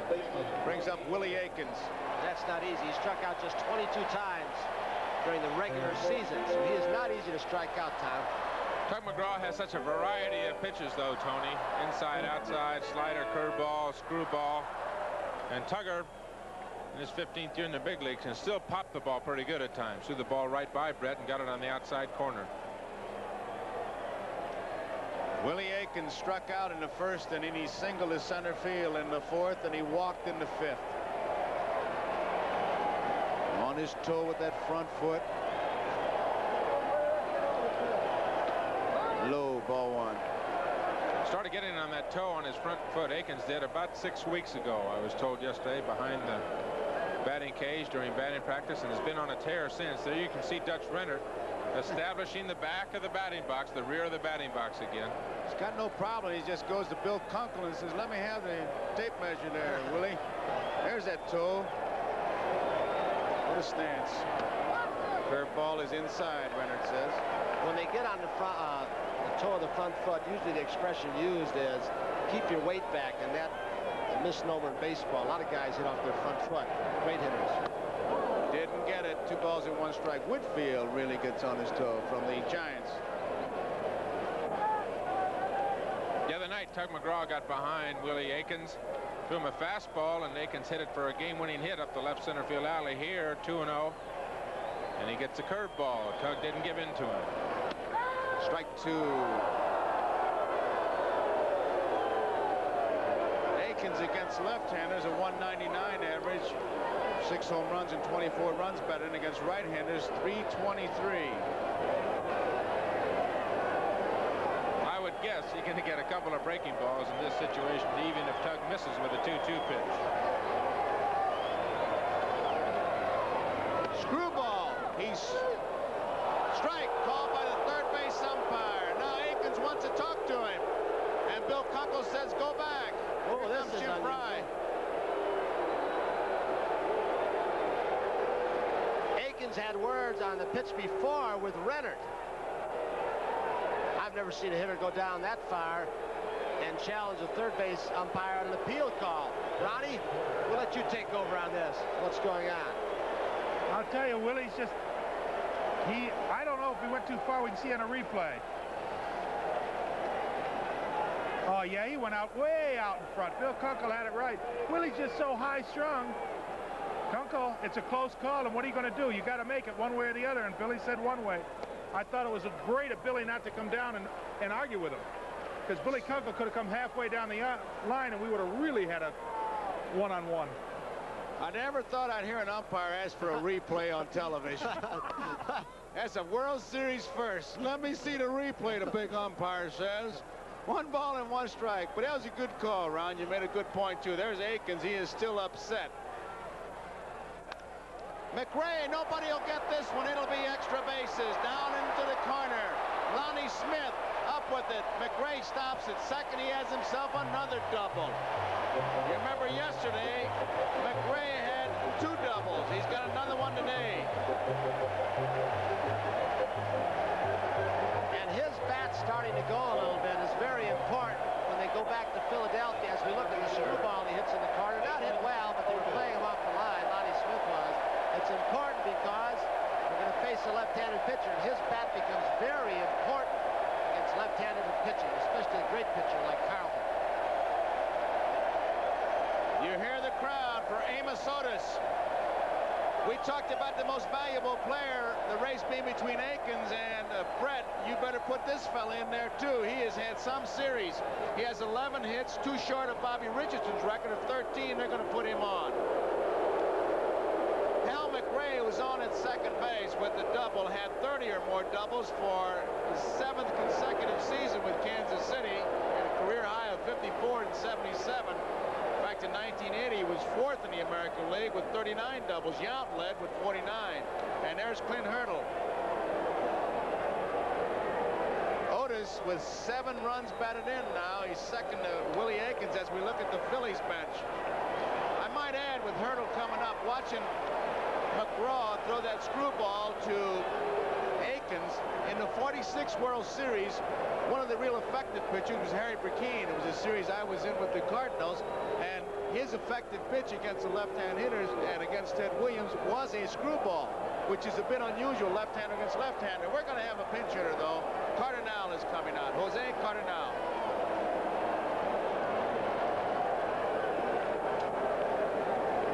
We have 2 men out, base runners at first and second.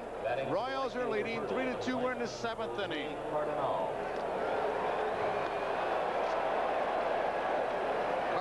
has only been to bat 4 times. He's 0 for 4.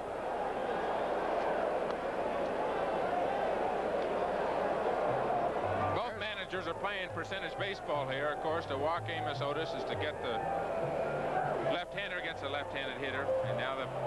Tom, you pitched against Cardinal. What do you think? Cardinal is at times a dead guess hitter. Will sit on a certain pitch, sit on the fastball, sit on the breaking ball, but he's as good at going to right field as maybe any hitter I've ever seen. If he wants to go to right field, he can go that way. He doesn't have a real quick bat anymore, and he'll try to hit the ball to right field. Merle Harmon has a very anxious fan with him. Let's go to Merle Harmon. All right, Joe, Phyllis McGraw right now, a tough situation for one guy on the mound. What do you think? I think he can handle it. Okay. He's got a count of no balls, no strikes, 2 down, runner at second, runner at first. Do you really follow his pitches? Sure I do. I wouldn't. Okay, Phyllis. Okay. hits the first pitch, center field. Maddox is there, makes the catch, and that ends the inning. And let's find out what Phyllis McGraw thinks now from Merle Harmon. Well, Phyllis, here she is. I think you're a little more relaxed now, and you were correct in your prediction. You said he could get him out, and he did. Yeah, I believe in him. What about the kids at home? They watching? Sure. I think, yeah, this time of night, sure. They're watching. What about the rest of the series? Oh, predictions? I don't like to predict. I like to take it one game at a time, like the guys have been saying. I sure hope we win this one today. It'll really help a lot. Okay, fellas, thanks very much. Now let's go back to Joe. Okay, Merle, Phyllis McGraw. We complete 7 innings of play here. The score, Kansas City 3, Philadelphia 2. Hurdle and fly to center field and the 7th. So it'll be Boa, Boone, and Rose. And now they switch towards the left field line for Boa against Quisenberry. It's outside. Ball 1. At first and third, they're in tight. Outfield very shallow. Wilson is really shallow. In fact, it was where he was playing allowed him to make that great play on Boa yesterday when he held him to a single late in the ball game. 2 balls and no strikes. Joe, as he did yesterday, Quisenberry coming in. Nobody on base, yet he's still pitching from the stretch. So obviously, through Billy Connors or Jimmy Fry, he feels more comfortable pitching from the stretch, and that's his option to pitch that way. 3 balls and no strikes. And there's a fan who is really wrapped up in this thing. So excited. Oh, isn't that beautiful? I love it. So wrapped up, couldn't stay away. There's the strike. The on-deck batter, Bob Boone. Phillies with only 4 base hits. Royals with 12. Royals 3 runs, though. Phillies only trailing by a run. It's strike 2. Ball taken all the way. Looked like a breaking ball. 3 balls, 2 strikes, no outs, nobody on. Hitter goes up to the plate as we look at Fry against Quisenberry and says, make him get the ball up, make him get the ball up. Boa did initially, forcing Quisenberry to get the ball up in the strike zone a little bit, which could pay dividends later. Frank White bobbles it, throws. What a play. Oh, what a play, what a play, what a play. There are many defensive infielders who go well one way or the other. They have a strong side and weak side. Not that man. You've seen him go to his right. Tommy, you were amazed by the double play he made in the 10th inning of Schmidt going to his right, unassisted. Now he goes to his left. You know, we talked about possible MVPs and Willie Aikens or George Brett or Amos Otis or whatever. That man right there, Frank White, has got to be in contention just simply because of his defensive play. Here's the first pitch to Boone. It's ball 1. Tony, on that particular play, he went far to his left and he went behind him. He bobbled the ball. Amazing. His composure was just great. There's White of the Royals Baseball Academy, the first graduate, not the only one. You know, there was a guy, his name is Dick Green with the Oakland A's. They won a World Series one year. He was a second baseman, never got 1 hit in that World Series. And yet, against the Dodgers, he was almost voted the MVP, just beaten out. 1-1 pitch. 2 balls and 1 strike. Unfortunately, it's the wood that gets the publicity. The leather just stays there. But Frank White just may change it. That's because the writers, there's Pete Rose on deck. That's because the writers vote for the men who go in the Hall of Fame and not ball players. The preceding was a political announcement by Tony Kubek. Foul ball. 2 balls and 2 strikes. How do you really feel, Tony? It was more of an announcement. It was more of a zinger. Wouldn't you call it more of a zinger as opposed to an announcement? 3-2. The Royals leading the Phillies here. Bob Boone. 2 balls and 2 strikes. 1 out. Quisenberry. Hot smash. Brett. Good play. Long throw. Aikens can't come up with it. Boone is heading for second. White is there. The throw is not in time. Can't handle it. They had 2 shots at him and missed him both times. The ball hits the dirt, maybe the seam to Brett. It was hit like a shot off the bat of Booney. Was not an easy catch, and then once that Brett had it. Here's where he made a lot of errors over the past few years. He may have nonchalanted his throw because he had a lot of time. He's shown a good arm his whole career. It should have been made easily by Akins, I think, because he did get a big long hop. But Akins didn't make the play, and White almost made another outstanding play, Tom. We have seen the good, strong arm of George Brett through the series. Really the first bad play that he's made, and the point you made, Tony, the amazing thing is that Frank White, backing up the play, almost made another great play. Pete Rose takes it outside, ball 1. That's about the third or fourth time that Willie Akins has let a ball get by him over there at first base as well. Well, I don't think it's any secret. He could leave his glove back at the hotel and he'd still play because he can hit. Fouled out of play. It's an error on the third baseman, Brett, and the tying run is at second base. Rose, the batter. There you see Brett. McBride on deck.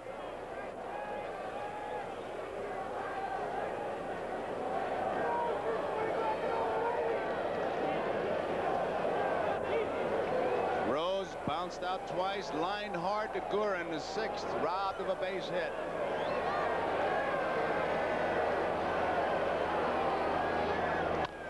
Bouncing ball. Frank White at second has it to Akins, out. Taking third is Boone. There are 2 outs. It brings up McBride. Right fielder, Nick McBride. Coming up on NBC News Monday night, John Chancellor talks to Ronald Reagan and President Carter about U.S. military readiness.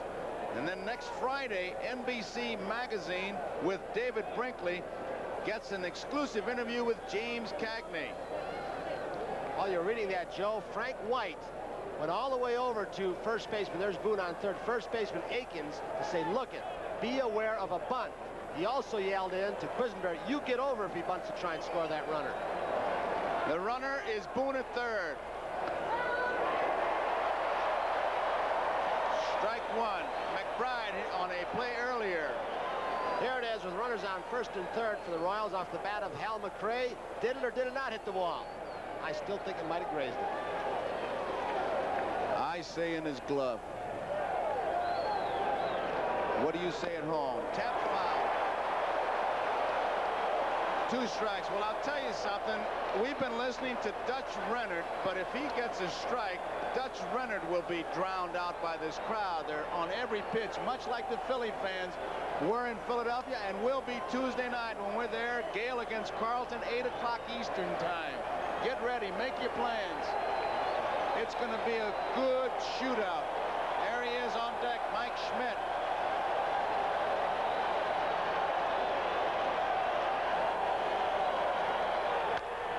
Frank White, big hop. Out.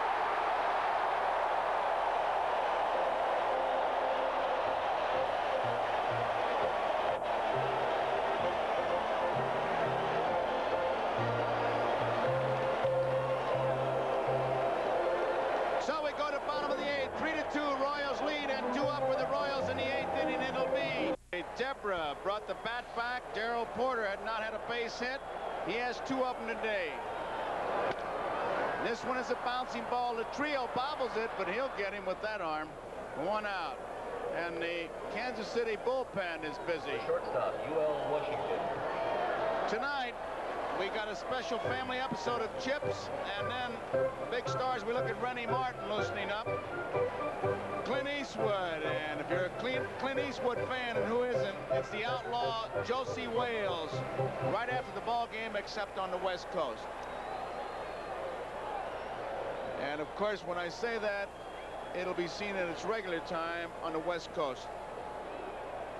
I should know that. It's the same thing in Arizona. I hear that, and I know exactly what they mean. UL doesn't get it, and it's a screwball, and it's strike 1.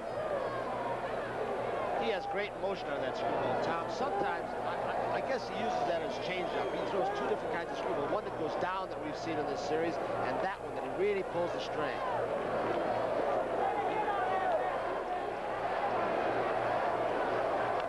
Bunted, but it'll be foul, and it's strike 2.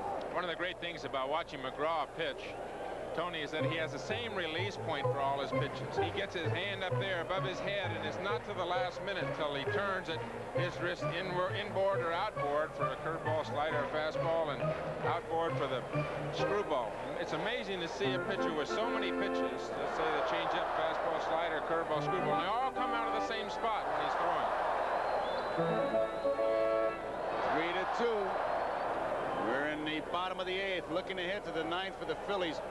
Schmidt, Smith, and Moreland. 3, 4, and 5 hitters. Royals leading by a run. 1 man out. UL Washington with a count of 2 strikes.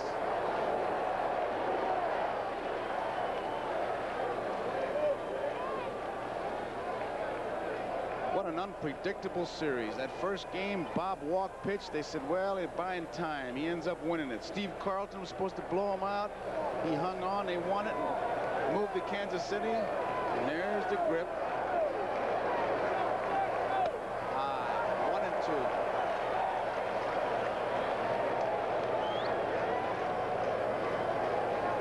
1-2. Tuesday night, it'll be Philadelphia. Gale against Carlton. 8 o'clock Eastern time. We'll be there.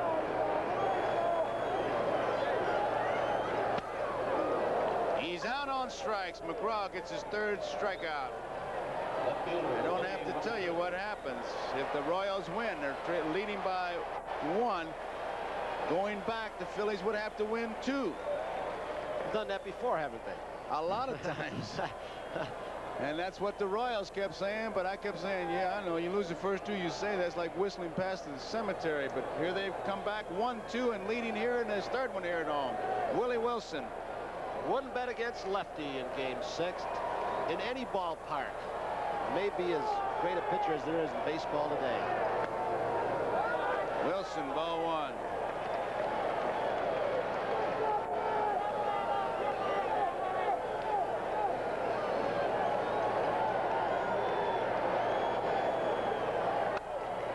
Foul out of play. 1 ball, 1 strike.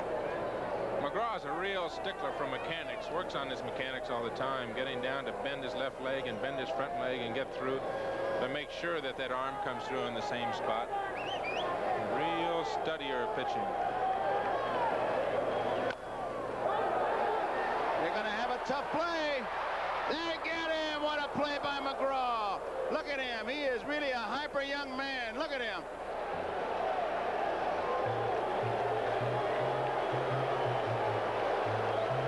Talks to everybody. I got him. Now you guys go out and get him.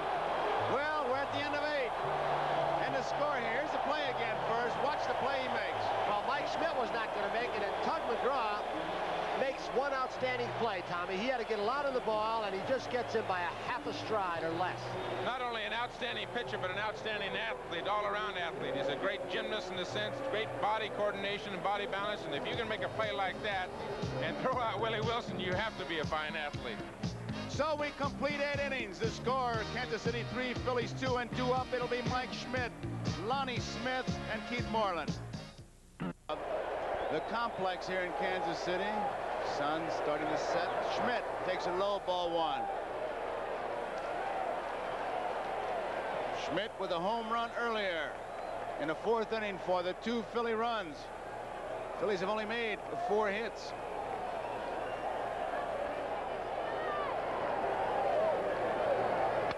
Hot smash. Brett knocks it down. It's a base hit for Mike Schmidt. Tying run is on. And the threat of Mike Schmidt bunting, done it twice in this series, kept George Brett in tight at 3rd base, even with a bag, and it may still pay dividends. Had he been back, look where Brett starts from.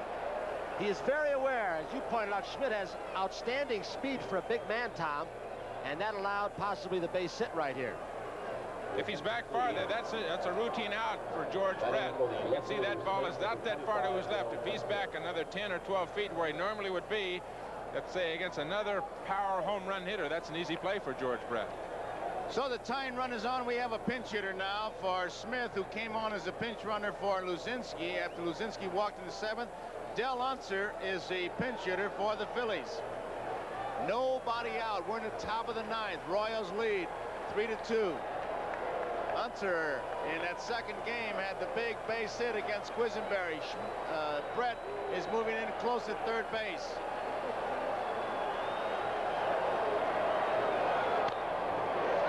Strike one. No sign of a bunt there. Al, the old baseball adage, axiom, play to tie it home and win on the road, and Dallas Green's going to want to win on the road. There's Marlin, the DH.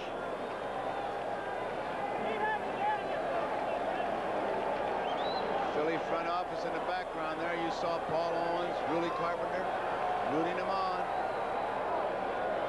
Tony, your point is well taken too, but another point, bunting on AstroTurf is much more difficult than bunting on natural grass. Much more difficult to make a better bunt on AstroTurf. One strike pitch. Hot smash past Akins into right field. Schmidt can run. He's running hard. He's rounding third. They're going to try to score him. Here comes the throw. They'll not get him. We're tied. Del Unser again comes through. A big base hit. This time between Akins and the bag. He has been outstanding for how many years now, Tom? Coming into the clutch, sitting on that bench called. Here's the other reason that we should have mentioned. He's got to hold him on, Akins, with Schmidt's speed, and they didn't bunt. They knew he had to hold him on. Unser can't pull the ball as he just did. I'll say one thing, Schmidt showed his speed scoring on that because there was two pretty good relay throws. Cardinal to White to Porter. So we're all tied up. Tiebreakers at second base. Here's Keith Moreland. He's going to bunt. He does. Down to Akins. He picks it up. He'll tag Moreland, and moving to third is Unser. One man out. Unser at third base. Center fielder Gary Maddox. Crowd very quiet. Unser on that double got hung up at second base. Could not see the third base coach, Lee Elia, and would have made third base very easily. But Elia's concentration was on the runner coming home, Mike Schmidt, and Unser got hung up at second. Couldn't see the ball behind him. Didn't know if he could make it to third. Had he gone to third, he'd have made it very easily. And here comes Jim Fry out to for a visit with Quisenberry as pitcher, Porter and Brett at the mound. Elia was way up the line, 3/4 of the way, and he did not hesitate. He had him coming all the way. Tom, a base runner's got to do that himself, though. You look over your shoulder, and I think Unser's an excellent base runner, but with the situation the way it was, no outs at the time, he was not going to take any additional chances. He still would get down on the sacrifice or any other way to third base where he can still score on the sacrifice fly with one down. That bullpen for the Royals is going. That's Marty Patton. Brett. Ken Brett, the left-hander. Patton, the right-hander. Jim Fry stays with Quisenberry. Maddox is the batter with one man out. The on-deck man is Trio. So you have right-handers against right-handers with one man out. Unser, the tie-breaking run, is on at third. Looking ahead to the Kansas City ninth, it's White, Brett, Akins. Infield is in. Quisenberry's got to get the ground ball. Maddox, spread stance. High chopper, Brett. It is a fair ball. They get it.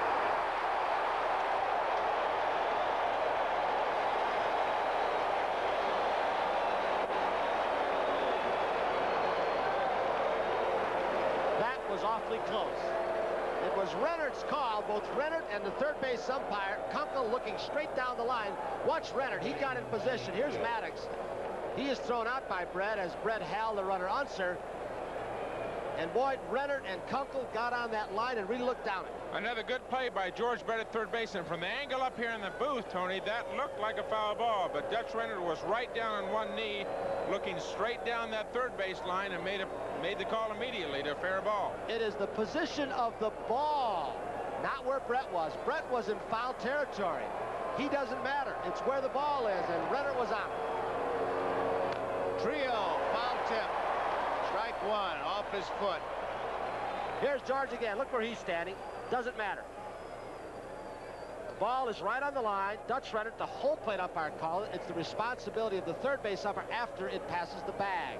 That's why that line is a misnomer. It's not a foul line. If it's on the line, it's a fair ball. So semantics would say it's a fair line, but you'd kind of abracadabra, they'd get all uptight if you call it that.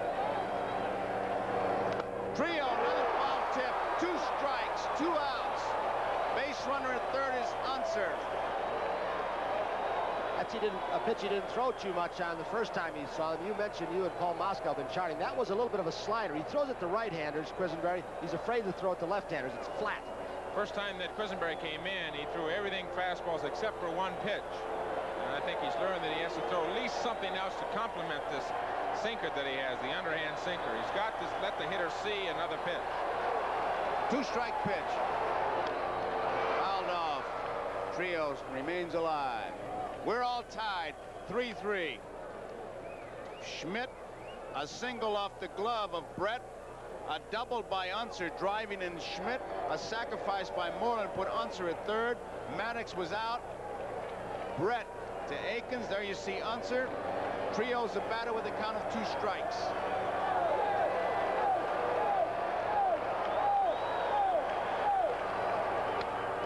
Off the glove. Brett will have to make the play. Not in time. Phillies lead. Trio lines one off Quisenberry. And look at Unser react. It's 4-3 Philadelphia.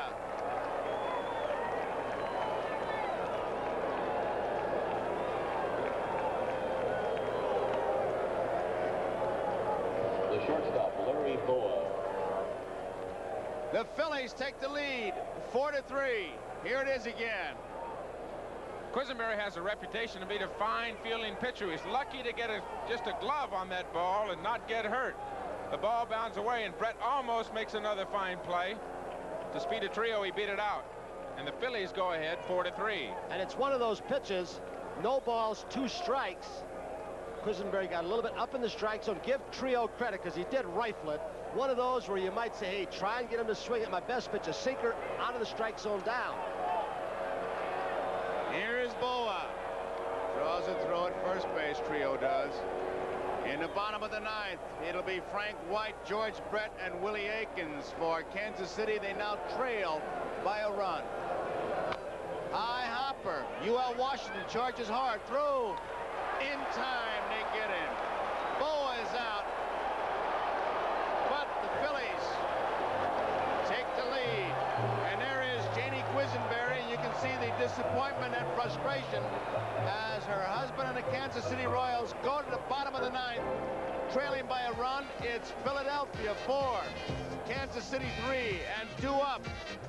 Fort Trio rifle the ball off Quisenberry, and here's Dal. You want to see a reaction? That took the lead.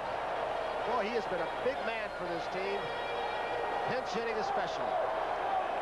Tell you, he's gotten some big hits. He's been around a long time, and he said it all when he said, when the first base hit off Quisenberry, this scratches a 30-year itch for me. And he scratched that itch again with that base hit. It was a big one. Here is Frank White. What a game he has played.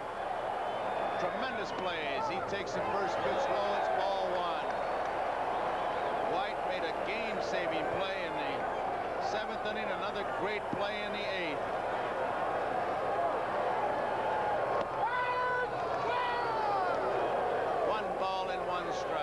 Kansas City being haunted in this ballgame, or will be if they lose, the same as in Game 2. They stranded 11, and then Philadelphia came here and stranded 15 one game. They will be haunted by that game as the series goes along. Kansas City stranded 11 this game. 2 balls and 1 strike. George Brett, the on-deck hitter. He'll be followed by Willie Akins. There is Brett.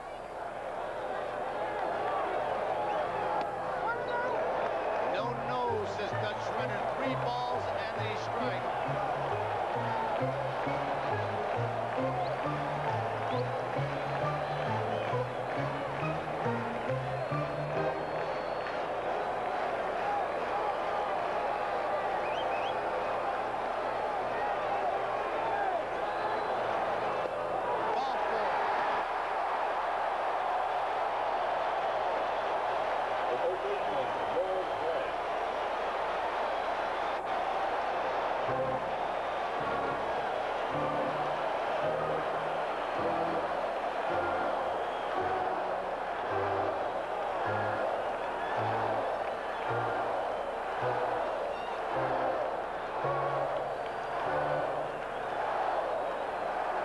quote a famous television line, that picture needed no words. George Brett. Big hole between first and second. They have the hole wide on. Strike one. Earlier this year, Earl Weaver, the Baltimore manager, walked Brett with a man on first base. He lost the ball game, but he said they did it to Williams, and the way Brett swings the bat, even though I lost, I'd do it again.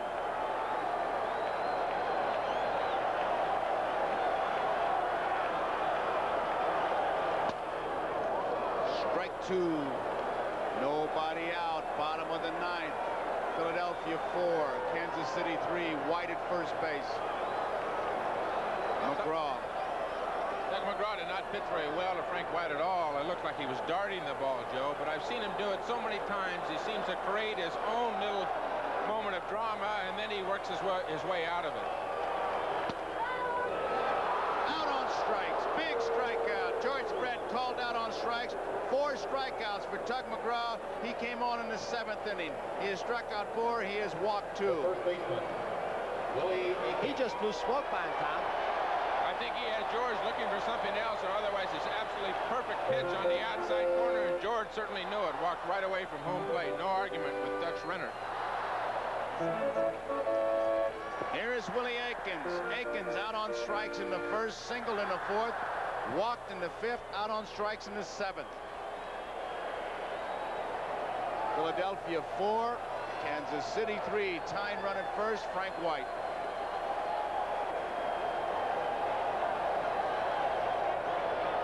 Pitch out, nothing going on. Ball 1.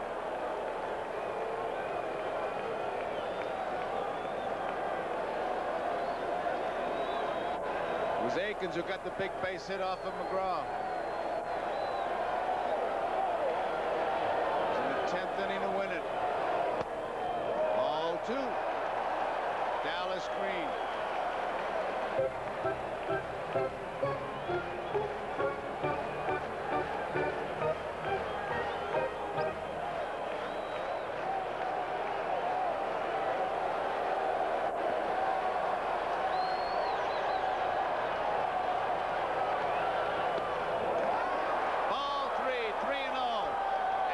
Takes a big look at Gordy McKenzie at third base. There is Willie Aikens' mother, Lucille Aikens.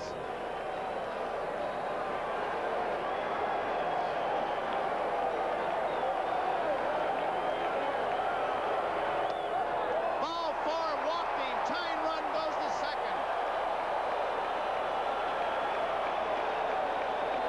And the batter is Hal McRae as we look at the Kansas City bench. The on-deck man is Amos Otis. Dallas Green looking on. Yeah, 3 right-handed hitters in a row coming up now. McRae, Otis, and Cardinal is scheduled. They've got Pete Lecoq on the bench should they make a change, but Dallas Green has not popped out. Somebody is working a pinch runner. There's Green and Starrett. The pinch runner at first base for Aikens will be Onyx Concepcion. Al McRae hit the ball hard in the 2nd inning, but was out. He flied to right. Hit a long fly to right field. You saw it. Baker McBride. Did he catch it? Did he not? The umpire said yes. And then he had a double down the left field line in the 7th. The on-deck man is Amos Otis, who's been red hot. Home run in the single. McGraw trying to pitch out of a jab. 1 out.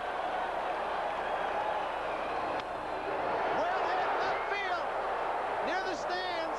Unser there. Can't get it. Foul. Just barely foul. Look at Tug. That says it all. Look at that. His pacemaker just blew. I think what Tug might have been worried about, he threw that ball inside off the plate, but that little bit of a wind started drifting it back toward fair territory.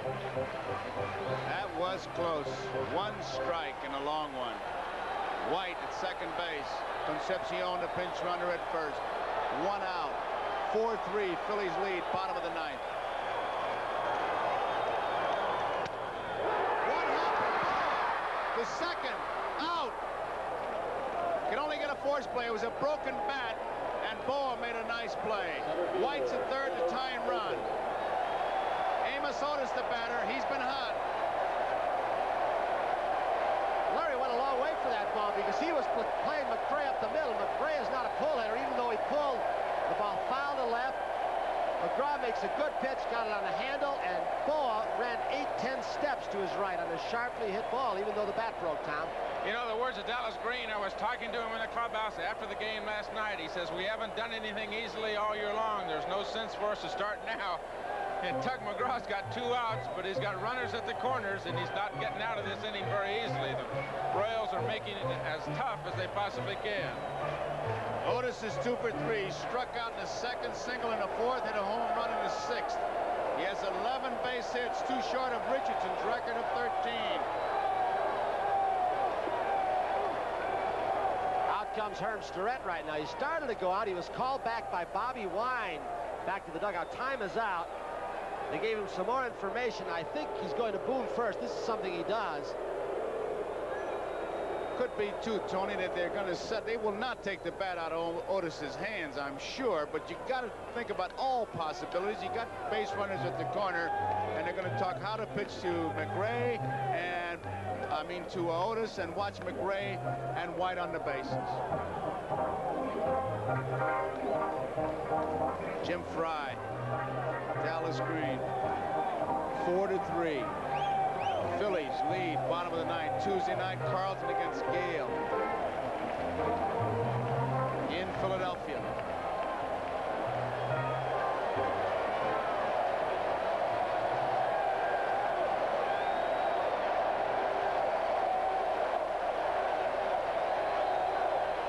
A lot of room in left center field. They're playing him in right center. Almost as if to say, throwing the screwball and playing that way.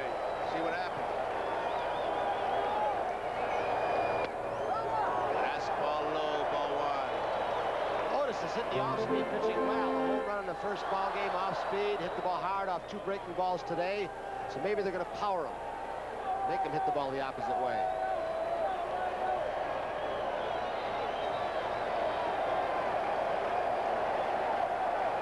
The one fastball he can handle, as you look at Frank White at third, and McRae at first, is a fastball up and out over the plate. They want to keep the fastball down. They want to keep the fastball hard inside if they are going to go with the hard stuff. He's gotten 2 mistakes on breaking balls today and hit it hard both times.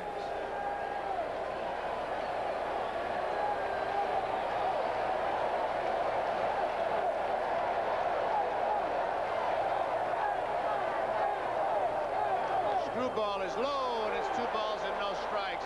And McGraw falls behind. Nice play by Boone. I'll tell you, someday, I guess, they'll have some kind of a record in there for when catchers do block a ball in a situation like this to save a run. Big play. 2 balls, no strikes, 2 outs. White, the tying run, is at third. McRae, the winning run, is at first.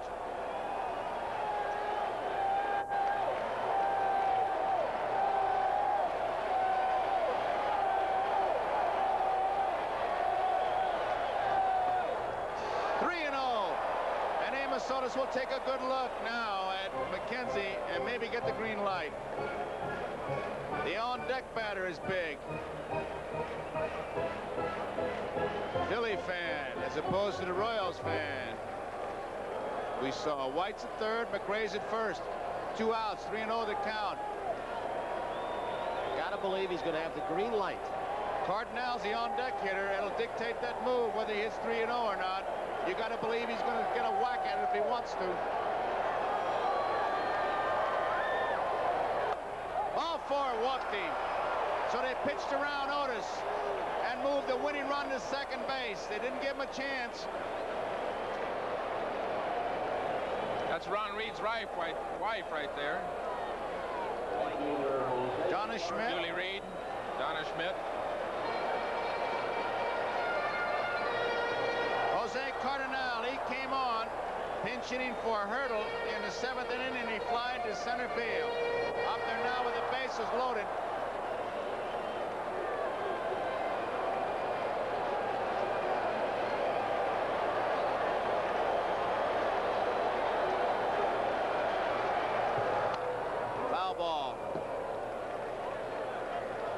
strike one. Jose has never been much of a base on balls hitter. He goes to swinging when he leaves that on deck circle.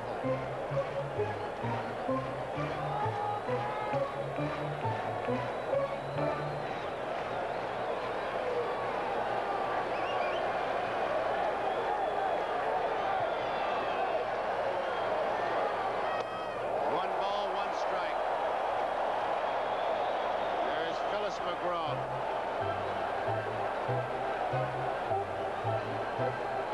The tension on her is just amazing. She's looking straight down. She may be praying or meditating, but she's not watching.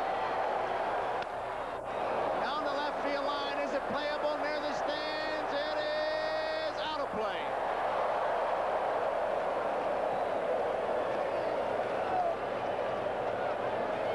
One ball, 2 strikes, 2 outs. Bases are loaded. Philadelphia 4, Kansas City 3, bottom of the 9th. Jose Cardenal.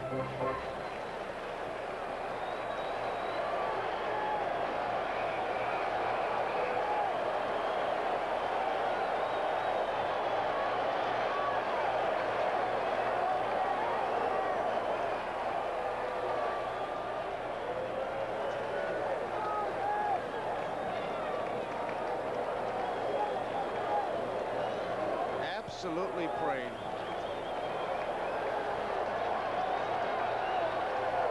Broken bat, foul ball.